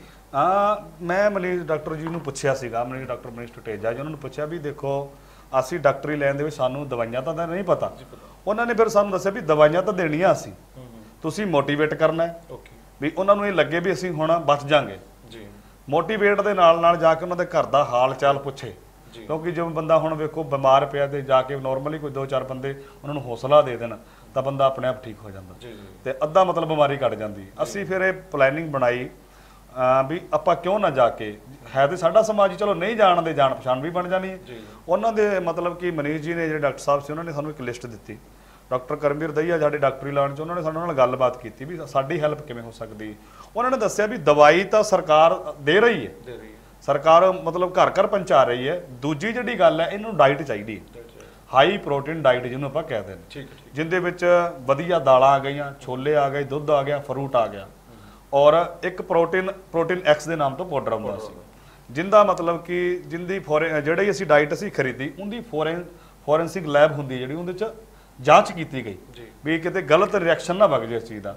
ਫੋਰੈਂਸਿਕ ਲੈਬ ਤੋਂ ਜਾਂਚ ਕਰਨ ਤੋਂ ਬਾਅਦ ਸਾਨੂੰ ਇਹ ਕਿਹਾ ਗਿਆ ਵੀ ਜਿਹੜੀ ਤੁਸੀਂ ਡਾਈਟ ਦੇ ਰਹੇ ਹੋ ਵਧੀਆ। ਉਸ ਡਾਈਟ ਦਾ ਖਰਚਾ ਲਗਭਗ ਸਾਨੂੰ 1500 ਰੁਪਏ ਇੱਕ ਮਰੀਜ਼ ਦਾ ਪੈਣਾ। ਇੱਕ ਮਰੀਜ਼ ਦਾ 1500 ਰੁਪਏ ਪਰ ਮੰਥ ਦਾ। 80 ਮਰੀਜ਼ਾਂ ਦਾ ਹੁਣ ਤੁਸੀਂ ਆਪ ਐਸਟੀਮੇਟ ਲਾ ਸਕਦੇ ਹੋ। 1500 ਰੁਪਏ ਪਰ ਮੰਥ ਅਸੀਂ ਇੱਕ ਮਰੀਜ਼ ਦਾ ਖਰਚਾ ਕਰਨਾ ਸ਼ੁਰੂ ਕੀਤਾ ਤੇ ਮਤਲਬ ਕਾਫੀ ਉਹਨਾਂ 'ਚ ਜਿਵੇਂ ਆਪਾਂ ਮਿਲਦੇ ਰਹੇ ਉਹਨਾਂ ਨੂੰ ਪ੍ਰੋਟੀਨ ਡਾਈਟ ਔਰ ਦੁੱਧ ਦਾ ਜਿਹੜਾ ਅਸੀਂ ਕਿਹਾ ਵੀ ਤੁਸੀਂ ਤੁਹਾਡੇ ਜਿਹੜਾ ਇਲਾਕੇ 'ਚ ਕੋਈ ਦੁੱਧੀ ਹੈ ਉਹਦੇ ਦੁੱਧ ਲੈ ਲਓ, ਸਾਨੂੰ ਬਿੱਲ ਦਿਓ, ਜਿੰਨੀ ਸਾਡੀ ਹੈਲਪ ਹੋਏਗੀ ਅਸੀਂ ਕਰਾਂਗੇ। ਉਹਦਾ ਬਿੱਲ ਪੇ ਅਸੀਂ ਕਰ ਦਿੰਦੇ ਸੀਗੇ। ਇਹ ਵੀ ਜਿਹੜਾ ਸਾਡਾ ਮੁਹਿੰਮ ਸੀ, ਬਸ ਕਰਨ ਵਾਲੇ ਤੇ ਸਤਿਗੁਰੂ ਸੱਚੇ ਪਾਤਸ਼ਾਹ ਜੀ ਨੇ ਕਹਿੰਦੇ ਨੇ ਜਦੋਂ ਵੀ ਕਦਮ ਵੱਲਾ, ਜਿਵੇਂ ਇੱਕ ਸਤਿਗੁਰੂ ਵਾਲੇ ਇੱਕ ਕਦਮ ਪੱਟਦੇ ਆ ਤਾਂ ਸਤਿਗੁਰੂ ਕਰੋੜਾਂ ਕਦਮ ਆਪਣੇ ਵੱਲ ਪੱਟਦੇ ਆ। ਤਾਂ ਉਹਨਾਂ ਨੂੰ ਮਤਲਬ ਕਿ ਉਸ ਸਮੇਂ ਵੀ ਸੰਗਤ ਦਾ ਕਾਫੀ ਸੰਯੋਗ ਰਿਹਾ। ਮਤਲਬ ਮਹੀਨੇ ਦਾ ਤੁਹਾਡਾ 1,20,25,000 ਰੁਪਏ ਖਰਚਾ? ਹਾਂਜੀ ਜੀ। ਜਦੋਂ 1,20,25,000 ਆਪਾਂ ਖਰਚ ਕਰਦੇ ਹਾਂ, ਕੀ ਆਪਾਂ ਨੂੰ ਕੋਈ NRI ਲੋਕਾਂ ਦਾ ਸਹਿਯੋਗ ਮਿਲਿਆ ਸੀ ਇਹਨਾਂ ਦੇ ਇਸ ਚੱਕਰ ਦੇ ਵਿੱਚ ਕਿਸ ਤਰ੍ਹਾਂ? ਨਹੀਂ ਜੀ ਸਰ, ਮਾਫ ਕਰਨਾ, ਕਿਉਂਕਿ ਜਿਹੜਾ ਸਾਡਾ ਹਰਿਆਣਾ ਹੈ ਉਹਦੇ ਵਿੱਚੋਂ ਖਾਸ ਕਰਕੇ ਕੋਈ NRI ਬਾਹਰ ਨਹੀਂ ਗਿਆ ਹੋਇਆ। ਉਹ ਉਧਰ ਮਜ਼ਦੂਰ ਤਬਕੇ ਵਾਲੇ ਲੋਕ ਹੈ, ਮਜ਼ਦੂਰੀ ਕਰਨ ਵਾਲੇ ਲੋਕ ਆ, ਉਹ ਵਿਚਾਰੇ ਮਤਲਬ ਕਿ ਮਜ਼ਦੂਰੀ ਕਰਦੇ ਆ। ਸਾਨੂੰ ਬਾਹਰੋਂ ਅਸੀਂ ਵੈਸੇ ਭੇਜਿਆ ਵੀ ਸਾਨੂੰ ਮਤਲਬ ਕਿ ਸਪੋਰਟ ਕਰੋ, ਆਪਣੇ ਸਮਾਜ ਦੇ ਇਹ ਹਾਲਾਤ ਨੇ, ਕਿਉਂਕਿ ਜਿਹੜਾ ਸਾਡਾ ਮੇਨ ਮਤਲਬ ਇਹਨਾਂ ਦਾ ਵੀ ਆਪਦੇ ਸਮਾਜ ਦੇ ਹਾਲਾਤਾਂ ਨੂੰ ਦਿਖਾਉਣਾ ਹੈ ਵੀ ਕੋਈ ਨਾ ਕੋਈ ਕਿਸੇ ਦੇ ਦਿਲ 'ਚ ਰਹਿਮ ਆ ਜਾਏ, ਪਰ ਸਾਨੂੰ ਉਧਰੋਂ ਬਾਹਰੋਂ ਕੋਈ ਸਪੋਰਟ ਨਹੀਂ ਦਿੱਤੀ ਗਈ। ਫਿਰ ਵੀ ਅਸੀਂ, ਸਾਡਾ ਮਨ ਡੋਲਿਆ ਨਹੀਂ, ਫਿਰ ਵੀ ਅਸੀਂ ਲੱਗੇ। ਚਲੋ, ਇਹ ਤਾਂ ਬਹੁਤ ਵਧੀਆ ਗੱਲ ਹੈ ਕਿ ਤੁਸੀਂ ਉਹਨਾਂ ਮਰੀਜ਼ਾਂ ਦੇ ਵਿੱਚੋਂ ਕਿੰਨੇ ਕੁ ਮਰੀਜ਼ਾਂ ਦਾ ਜੀਵਨ ਬਚਾਉਣ ਦੇ ਵਿੱਚ ਕਾਮਯਾਬ ਹੋਏ ਆ? ਦੇਖੋ ਜੀ, ਸਤਿਗੁਰੂ 80 ਮਰੀਜ਼ ਸੀ। ਹਾਂਜੀ ਜੀ। ਸਤਿਗੁਰੂ ਜੀ ਦੀ ਕਿਰਪਾ ਦੇ ਨਾਲ ਅਸੀਂ 78 ਦਾ ਟ੍ਰੀਟਮੈਂਟ ਕੀਤਾ, 2 ਐਕਸਪਾਇਰ ਹੋ ਗਏ। ਉਹ ਵੀ ਇੱਕੋ ਹੀ ਕਰਦੇ ਸੀਗੇ। ਜਿਹੜਾ ਉਹਦਾ ਘਰ ਵਾਲਾ ਸੀਗਾ ਉਹ ਮਤਲਬ ਦਾਰੂ ਨਸ਼ਾ ਕਾਫੀ ਕਰਦਾ ਸੀ। ਉਹਨਾਂ ਨੂੰ ਕਿਹਾ ਗਿਆ ਵੀ ਤੂੰ ਨਸ਼ਾ ਛੱਡ ਦੇ। ਕਾਫੀ ਮੋਟੀਵੇਟ ਵੀ, ਕਿਉਂਕਿ ਅਸੀਂ ਜਗ੍ਹਾ ਜਗ੍ਹਾ ਤੇ ਕੈਂਪ ਵੀ ਇਹੋ ਜਿਹੇ ਲਾਏ, ਬਲੱਡ ਕੈਂਪ ਲਾਏ। ਬਲੱਡ ਕੈਂਪਾਂ ਦੇ ਵਿੱਚ ਅਸੀਂ ਜਿਵੇਂ ਸੰਤ ਰਾਮਾਨੰਦ ਮਹਾਰਾਜ ਦੀ ਬਰਸੀ ਆ ਸਮਾਗਮ 25 ਮਈ ਨੂੰ, ਜਿੱਥੇ ਵੀ ਸਾਡਾ ਹੁੰਦਾ ਹੈ ਉੱਥੇ ਜਾ ਕੇ ਅਸੀਂ ਬਲੱਡ ਕੈਂਪ ਲਾਉਂਦੇ ਹਾਂ। ਉੱਥੇ ਇਹ ਗੱਲ ਕਹੀ ਜਾਂਦੀ ਹੈ ਡਾਕਟਰਾਂ ਨੂੰ ਵੀ ਸਾਡਾ ਜਿਹੜਾ ਹੈ ਬਲੱਡ ਲੈ ਕੇ ਮਤਲਬ ਟੈਸਟਾਂ ਦਾ ਚਾਰਜ ਲੈ ਕੇ ਘੱਟ ਰੇਟ ਤੇ ਦਿੱਤਾ ਜਾਵੇ, मतलब कि ਉਹ ਉੱਥੇ ਅਸੀਂ ਬਲੱਡ ਕੈਂਪ ਲਾਇਆ, ਉੱਥੋਂ ਮੋਟੀਵੇਟ ਕਰਦੇ ਰਹੇ, ਲੋਕ ਮੋਟੀਵੇਟ ਹੁੰਦੇ ਰਹੇ ਤੇ ਇਹ ਸਾਰਾ ਚੱਲਦਾ ਰਿਹਾ। ਮੈਂ ਕੁਝ ਤੁਹਾਨੂੰ ਸਤਪਾਲ ਪਾਲੀ ਜੀ ਦੀ ਬਾਰੇ ਦੱਸ ਦੇਵਾਂ। ਇਹ ਜਦੋਂ ਸਟੇਜ ਦੇ ਉੱਪਰ ਸਤਿਗੁਰੂ ਰਵਿਦਾਸ ਮਹਾਰਾਜ ਦੀ ਮਹਿਮਾ ਤੇ ਸੰਤ ਰਾਮ ਮਹਾਰਾਜ ਜੀ ਮਹਾਰਾਜ ਮਹਿਮਾ ਗਾਉਂਦੇ ਆ ਤੇ ਪੰਡਾਲ ਦੇ ਵਿੱਚ ਇੱਕ ਜੇਕਰ ਸੂਈ ਵੀ ਸੁੱਟਦੇ ਨੇ ਤਾਂ ਉਸ ਦੀ ਆਵਾਜ਼ ਵੀ ਆਉਂਦੀ ਹੈ। ਮਤਲਬ ਲੋਕੀ ਇੰਨੀ ਭਾਵਨਾ ਦੇ ਨਾਲ, ਇੰਨਾ ਸ਼ਾਂਤ ਮਨ ਦੇ ਨਾਲ ਇਹਨਾਂ ਦੀ ਆਵਾਜ਼ ਨੂੰ ਸੁਣਨਾ ਪਸੰਦ ਕਰਦੇ ਨੇ। ਮੈਂ ਪਾਲੀ ਜੀ ਨੂੰ ਰਿਕੁਐਸਟ ਕਰਦਾ ਕਿ ਥੋੜ੍ਹਾ ਜਿਹਾ ਕੋਈ ਸਤਿਗੁਰੂ ਰਵਿਦਾਸ ਮਹਾਰਾਜ ਜਾਂ ਸੰਤ ਰਾਮ ਮਹਾਰਾਜ ਸ਼ਬਦ ਕੋਈ ਸੁਣਾ ਸੰਗਤਾਂ ਵਾਸਤੇ ਬਾਰੇ ਬੋਲ ਰਹੇ ਆ ਜੀ। ਉਹਨੂੰ ਪੂਜਦੇ ਨੇ ਸਾਰੇ ਜਿਹੜਾ ਦਿੰਦਾ ਨਹੀਂ ਦਿਖਾਈ, ਉਹਨੂੰ ਪੂਜਦੇ ਨੇ ਸਾਰੇ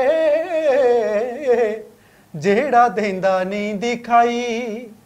ਮਾਂ ਨੂੰ ਪੂਜਦਾ ਨਾ ਕੋਈ,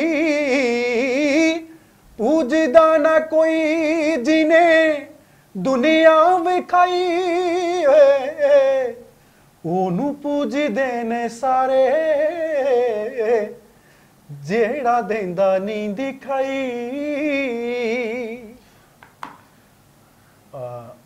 ਦੇਖੋ ਇਹ ਤਾਂ ਸਤਿਗੁਰੂ ਦੀ ਕਿਰਪਾ ਹੈ ਔਰ ਮੈਂ ਜ਼ਿਆਦਾ ਜਿਨ੍ਹਾਂ ਤੋਂ ਅਸੀਂ ਜ਼ਿਆਦਾ ਸਭ ਤੋਂ ਜ਼ਿਆਦਾ ਮੋਟੀਵੇਟ ਹੋਏ ਸੰਤ ਰਾਮਾਨੰਦ ਮਹਾਰਾਜ ਜੀ, ਜਿਨ੍ਹਾਂ ਦੀ ਸ਼ਹਾਦਤ ਸਦਕਾ ਅਸੀਂ ਇਸ ਮੂਵਮੈਂਟ ਨੂੰ ਚਲਾ ਰਹੇ ਹਾਂ। ਉਹਨਾਂ ਦੀ ਜਦੋਂ ਸ਼ਹਾਦਤ ਹੋਈ ਉਹਨਾਂ ਦੀ ਸ਼ਾਨ ਦੇ ਵਿੱਚ ਮੈਂ ਦੋ ਸ਼ਬਦ ਕਹਾਂਗਾ। ਸਤਿਗੁਰਾਂ ਲਾਇਆ ਬੂਟਾ, ਸਤਿਗੁਰਾਂ ਲਾਇਆ ਬੂਟਾ, ਖੂਨ ਆਪਣਾ ਪਾ ਗਏ। ਸੰਤ ਰਾਮਾਨੰਦ ਸੁੱਤੀ ਕੌਮ ਨੂੰ ਜਗਾ ਗਏ। ਸੰਤ ਰਾਮਾਨੰਦ ਸੁੱਤੀ ਕੌਮ ਨੂੰ ਜਗਾ ਗਏ। ਹੁੰਦਾ ਨਹੀਂ ਉਹ ਸੌਖਾ,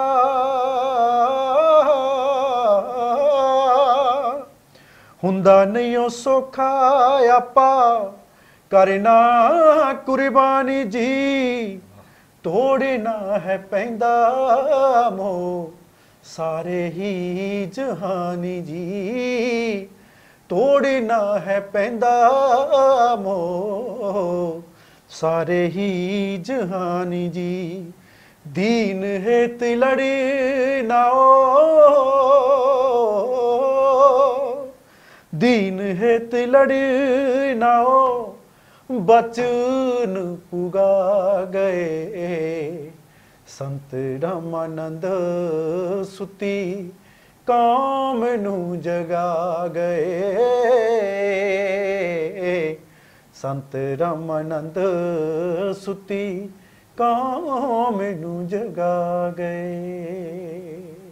ਵਾਹ ਜੀ ਵਾਹ। ਇਹ ਗੱਲਾਂ ਸੁਣ ਕੇ ਤਾਂ ਇਹ ਵੀ ਇੱਕ ਮੰਨਿਆ ਜਾ ਸਕਦਾ ਵੀ ਸੰਤ ਰਾਮਾਨੰਦ ਦੀ ਸ਼ਹੀਦੀ ਤੋਂ ਬਾਅਦ ਵਿੱਚ ਜੋ ਆਪਣੀ ਕੌਮ ਦੇ ਵਿੱਚ ਤਰੱਕੀ ਆਈ ਤਾਂ ਉਹ ਸ਼ਾਇਦ ਪਹਿਲਾਂ ਕਦੀ ਨਾ ਹੁੰਦੀ। ਆਪਣਾ ਸਮਾਜ 50 ਸਾਲ ਅੱਗੇ ਸੋਚ ਤੋਂ ਅੱਗੇ। ਹਾਂਜੀ ਹਾਂਜੀ, ਇਹ ਗੱਲ ਨਕਾਰੀ ਨਹੀਂ ਜਾ ਸਕਦੀ। ਜੇਕਰ ਆਪਾਂ ਹੁਣ ਕੰਚ ਟੀਵੀ ਦੀ ਵੀ ਗੱਲ ਕਰਦੇ ਹਾਂ ਨਾ, ਕੰਚ ਟੀਵੀ ਵੀ ਆਪਾਂ ਕਿਹਾ ਜਾ ਸਕਦਾ ਵੀ ਸੰਤ ਰਾਮਾਨੰਦ ਮਹਾਰਾਜ ਸ਼ਹੀਦੀ ਤੋਂ ਬਾਅਦ ਉਪਜੀ ਕ੍ਰਾਂਤੀ ਦਾ ਨਾਮ ਹੀ ਕੰਚ ਟੀਵੀ ਹੈ। ਜੀ ਜੀ, ਕਿਉਂਕਿ ਜੇਕਰ ਸੰਤ ਰਾਮਾਨੰਦ ਮਹਾਰਾਜ ਸ਼ਹੀਦੀ ਨਾ ਹੁੰਦੀ ਤਾਂ ਸ਼ਾਇਦ ਸਾਡਾ ਸਮਾਜ ਸੁੱਤਾ ਰਹਿੰਦਾ। ਚਲੋ ਜੀ ਅੱਗੇ ਚੱਲਦਾ ਹੀ ਚੱਲੀ ਜਾਂਦਾ। ਜੀ ਜੀ ਜੀ। ਅੱਛਾ ਜੀ, ਮੈਂ ਪ੍ਰੀਤ ਜੀ ਹੁਣ ਆਪਾਂ ਲਾਸਟ ਤੇ ਜਾ ਰਹੇ ਹੈਗੇ।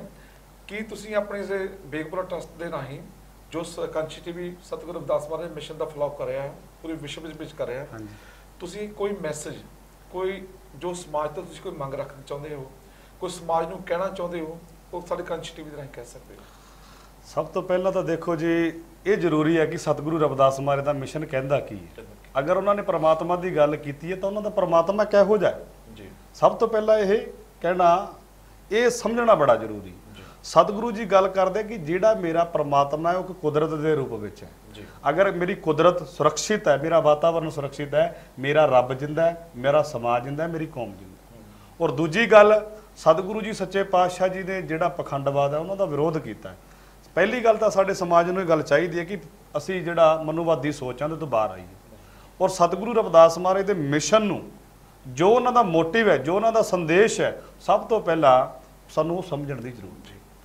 ਸੰਤ ਮਾਫ ਕਰਨਾ, ਸਤਿਗੁਰੂ ਰਵਿਦਾਸ ਮਹਾਰਾਜ ਜੀ ਦਾ ਜਿਹੜਾ ਪਹਿਲਾ ਸਿਧਾਂਤ ਸੀ, ਜਿਵੇਂ ਉਹਨਾਂ ਨੇ ਗੁਰਬਾਣੀ ਵਿੱਚ ਕਿਹਾ ਵੀ ਸਭ ਤੋਂ ਪਹਿਲਾਂ ਬੰਦੇ ਦਾ ਦਿਮਾਗ ਚੱਲਣਾ ਚਾਹੀਦਾ, ਬੰਦੇ ਨੂੰ ਗਿਆਨਵਾਨ ਹੋਣਾ ਚਾਹੀਦਾ। ਸਤਿਗੁਰੂ ਸੱਚੇ ਪਾਤਸ਼ਾਹ ਜੀ ਕਹਿੰਦੇ ਨੇ ਕਿ ਦੇਖੋ ਅੱਜ ਜਗ੍ਹਾ ਜਗ੍ਹਾ ਤੇ ਮੰਦਿਰ ਬਣ ਗਏ, ਪਰ ਸਤਿਗੁਰੂ ਜੀ ਕਹਿੰਦੇ ਨੇ ਮੇਰੇ ਮੰਦਿਰ ਬੇਸ਼ੱਕ ਬਣਾਓ, ਪਰ ਮੇਰਾ ਮੰਦਿਰ ਨਹੀਂ, ਮੇਰਾ ਸਕੂਲ ਹੋਣਾ ਚਾਹੀਦਾ। ਚੱਲ ਮਨ ਹਰ ਚਟਸਾਲ ਪੜਾਉਂ, ਗੁਰ ਕੀ ਸਾਟੀ ਗਿਆਨ ਕਾ ਅਛਰ ਵਿਸਰੈ ਸਹਿ ਸਮਾਦ ਲਗਾਉਂ। ਸਤਿਗੁਰੂ ਜੀ ਦਾ ਕਿੰਨਾ ਸੋਹਣਾ ਸ਼ਬਦ ਹੈ ਵੀ ਮੇਰਾ ਮੰਦਿਰ ਨਹੀਂ, ਮੇਰਾ ਚਟਸਾਲ ਦਾ ਅਰਥ ਹੁੰਦਾ ਜੀ ਪਾਠਸ਼ਾਲਾ। ਵੀ ਪਾਠਸ਼ਾਲਾ ਵਿੱਚ ਆਣ, ਮੇਰਾ ਗਿਆਨ ਲੈਣ, ਗੁਰੂ ਦਾ ਗਿਆਨ ਲੈਣ, ਜੋ ਉਸ ਗਿਆਨ ਤੇ ਖਰੇ ਉਤਰਨ। ਵੀ ਸਭ ਤੋਂ ਪਹਿਲਾਂ ਸਤਿਗੁਰੂ ਜੀ ਨੇ ਮੰਦਿਰਾਂ ਨੂੰ ਨਹੀਂ, ਸਕੂਲ ਨੂੰ ਜ਼ਿਆਦਾ ਪ੍ਰੈਫਰੈਂਸ ਦਿੱਤੀ ਵੀ ਸਕੂਲ ਬਣਨੇ ਵੱਧ ਤੋਂ ਵੱਧ ਜ਼ਿਆਦਾ ਨੇ। ਦੂਜੀ ਉਹਨਾਂ ਨੇ ਕਿਹਾ ਸਭ ਤੋਂ ਬੜੀ ਜਿਹੜੀ ਵੱਡੀ ਗੱਲ ਕਹੀ, ਉਹਨਾਂ ਨੇ ਕਿਹਾ ਵੀ ਜਿਹੜੇ ਦੀਨ ਦੁਖੀ ਕੀ ਸੇਵ ਮੇ ਲਾਗ ਰਹੇ ਹੋ ਰਵਿਦਾਸ ਨਿਸਬਾਸਰ ਕੀ ਸੇਵ ਮੇ ਪ੍ਰਭੂ ਮਿਲਣ ਕੀ ਆਸ। ਵੀ ਅਗਰ ਤੁਸੀਂ ਆਪਣੇ ਸਮਾਜ ਦੀ ਲਾਚਾਰ ਲੋਕਾਂ ਦੀ ਜਿਹੜੇ ਅੱਗੇ ਵਧਣਾ ਚਾਹੁੰਦੇ ਉਹਨਾਂ ਦੀ ਹੈਲਪ ਕਰ ਦਿੰਦੇ ਹੋ, ਤਾਂ ਮੈਂ ਤੁਹਾਨੂੰ ਆਪਣੇ ਦਰਸ਼ਨ ਉਹਨਾਂ ਦੇ ਵਿੱਚੋਂ ਬਖਸ਼ਣੇ। ਸਮਝਿਓ ਵੀ ਮੈਂ ਹੀ ਬੋਲ ਰਿਹਾ ਉਹਨਾਂ ਵਿੱਚੋਂ। ਜਦੋਂ ਉਹ ਹੱਸਣਗੇ ਤਾਂ ਮੈਂ ਹੱਸ ਰਿਹਾ, ਜਦੋਂ ਤੁਰਨਗੇ ਤਾਂ ਸਮਝੋ ਮੈਂ ਤੁਰ ਰਿਹਾ। ਸਤਿਗੁਰੂ ਰਵਿਦਾਸ ਮਹਾਰਾਜ ਜੀ ਇਹ ਕਹਿਣਾ ਚਾਹੁੰਦੇ। ਔਰ ਮੈਂ ਜਿਹੜਾ ਆਪਣੇ ਸਮਾਜ ਨੂੰ ਬੇਨਤੀ ਕਰਨਾ ਚਾਹੁੰਦਾ ਵੀ ਜਿਹੜਾ ਸਾਡਾ ਟਰਸਟ ਹੈ, ਚਾਹੁੰਦੇ ਤੇ ਅਸੀਂ ਵੀ ਦੇਖੋ ਸੰਗਤ ਤੋਂ ਪੈਸਾ ਇਕੱਠਾ ਕਰਕੇ ਆਪਣੇ ਜ਼ਮੀਨ ਲੈ ਕੇ ਕੁਝ ਵੀ ਡੇਰਾ ਬਣਾ ਲੈਂਦੇ, ਪਰ ਅਸੀਂ ਇਹ ਸੋਚਿਆ ਵੀ ਨਹੀਂ, ਪਹਿਲਾਂ ਇਹ ਗੱਲਾਂ ਬਾਦੀਆਂ ਨੇ। ਦੇਖੋ ਹਰੇਕ ਗੱਲ ਦਾ ਮਤਲਬ, ਹਰੇਕ ਗੱਲ ਦਾ ਮਾਇਨਾ ਆਪਣੀ ਆਪਣੀ ਜਗ੍ਹਾ ਤੇ ਹੈ।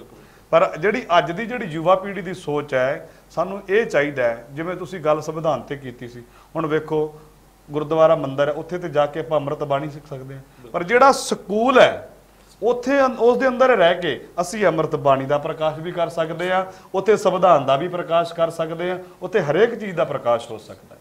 ਔਰ ਸਭ ਤੋਂ ਵੱਡੀ ਜਿਹੜਾ ਮਤਲਬ ਕਿ ਮੈਂ ਸਮਝਦਾ, ਮੇਰੀ ਸਮਝ ਆ ਵੀ ਸਭ ਤੋਂ ਵੱਡੀ ਜਿਹੜੀ ਜ਼ਰੂਰਤ ਹੈ ਸਾਡੇ ਸਮਾਜ ਨੂੰ ਸਕੂਲਾਂ ਦੀ।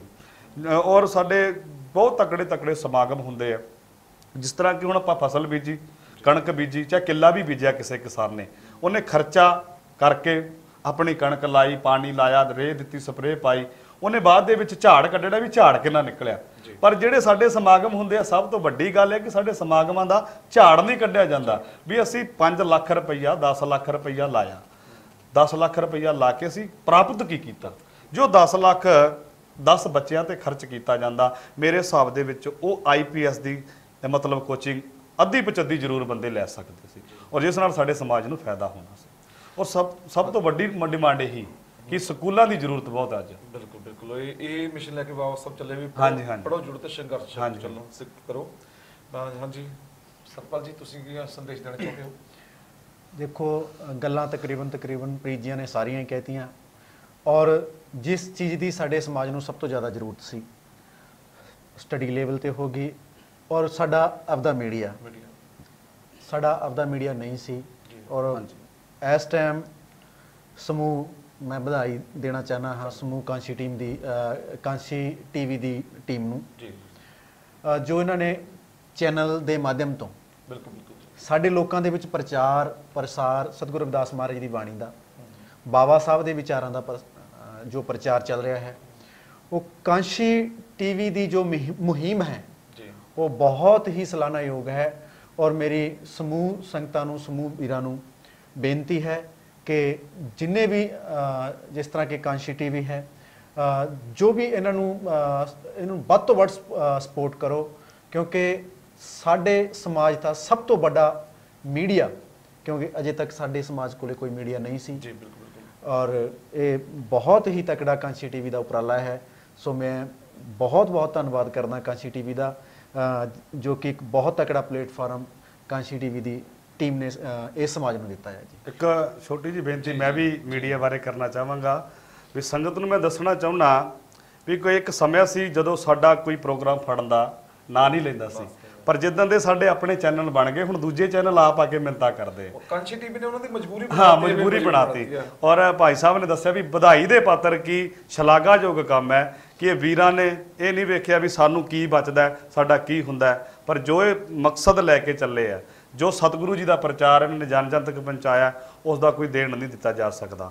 ਮੈਂ ਬਹੁਤ ਵਧਾਈ ਦਿੰਦਾ। ਔਰ ਇੱਕ ਮੈਂ ਬੇਨਤੀ ਵੀ ਕਰਨਾ ਚਾਹੁੰਦਾ ਵੀ ਦੇਖੋ, ਜੇ ਅਸੀਂ ਪ੍ਰਮੋਟ ਨਾ ਕਰਾਂਗੇ ਇਸ ਚੈਨਲ ਨੂੰ ਤਾਂ ਦੂਜੇ ਨੇ ਨਹੀਂ ਕਰਨਾ। ਔਰ ਸਾਨੂੰ ਚਾਹੀਦਾ ਕਿ ਸਾਡੇ ਜਿਹੜੇ ਇੱਕ ਅੰਗੂਠਾ ਦੱਬਣ ਨਾਲ ਹੀ ਸਾਡਾ ਚੈਨਲ ਪ੍ਰਮੋਟ ਹੋ ਜਾਂਦਾ। ਮੇਰੀ ਬੇਨਤੀ ਹੈ ਭਾਈ, ਇਸ ਚੈਨਲ ਨੂੰ ਪ੍ਰਮੋਟ ਕਰਨ ਦੀ ਕਿਰਪਾਲਤਾ ਕਰਨੀ ਹੈ। ਇਹੀ ਬੇਨਤੀ ਹੈ, ਜਦੋਂ ਤੱਕ ਸਾਡਾ ਪ੍ਰਚਾਰ ਵਿਸ਼ਵ ਪੱਧਰ ਤੇ ਨਹੀਂ ਜਾਂਦਾ, ਸਾਡੇ ਗੁਰੂ ਰਵਿਦਾਸ ਮਹਾਰਾਜ ਦੀ ਸੋਚ ਵੀ ਵਿਸ਼ਵ ਪੱਧਰ ਤੇ ਨਹੀਂ ਜਾ ਸਕਦੀ। ਧੰਨਵਾਦ ਤੁਹਾਨੂੰ ਤੁਹਾਡਾ ਸਾਰੇ ਸਾਥੀਆਂ ਦਾ, ਜੋ ਸਤਿਗੁਰੂ ਰਵਿਦਾਸ ਮਹਾਰਾਜ ਦੇ ਮਿਸ਼ਨ ਦੇ ਪ੍ਰਚਾਰ ਪ੍ਰਸਾਰ ਦੇ ਲਈ ਦਿਨ ਰਾਤ ਇੱਕ ਕਰੀ ਬੈਠੇ ਹਨ। ਤੇ ਕਾਂਸ਼ੀ TV ਦੀ ਵੱਲੋਂ ਆਪ ਜੀ ਨੂੰ ਇਹ ਚਾਹੇ ਆਪਦਾ ਪ੍ਰੋਗਰਾਮ ਰਾਹੀਂ ਜੋ ਵੀ ਸੰਗਤ ਆਪ ਜੀ ਨੂੰ ਸਹਿਯੋਗ ਕਰਨਾ ਚਾਹੁੰਦੀ ਹੈ, ਜੋ ਆਪਦੇ ਮਿਸ਼ਨ ਦੇ ਵਿੱਚ ਭਾਗੀਦਾਰ ਬਣਨਾ ਚਾਹੁੰਦੀ ਹੈ, ਉਹ ਆਪ ਜੀ ਨਾਲ ਸੰਪਰਕ ਕਰ ਸਕਦੀ ਹੈ। ਮੇਰੇ ਨਾਲ ਬੈਠੇ ਸਤਿਗੁਰੂ ਰਵਿਦਾਸ ਭਜਨ ਮੰਡਲੀ ਬੇਗਮਪੁਰਾ ਤੋਂ ਸਤਪਾਲ ਪਾਲੀ ਜੀ ਤੇ ਪ੍ਰੀਤ ਰਵਿਦਾਸੀਆ ਜੀ। ਜੈ ਗੁਰਦੇਵ, ਧੰਨ ਗੁਰਦੇਵ।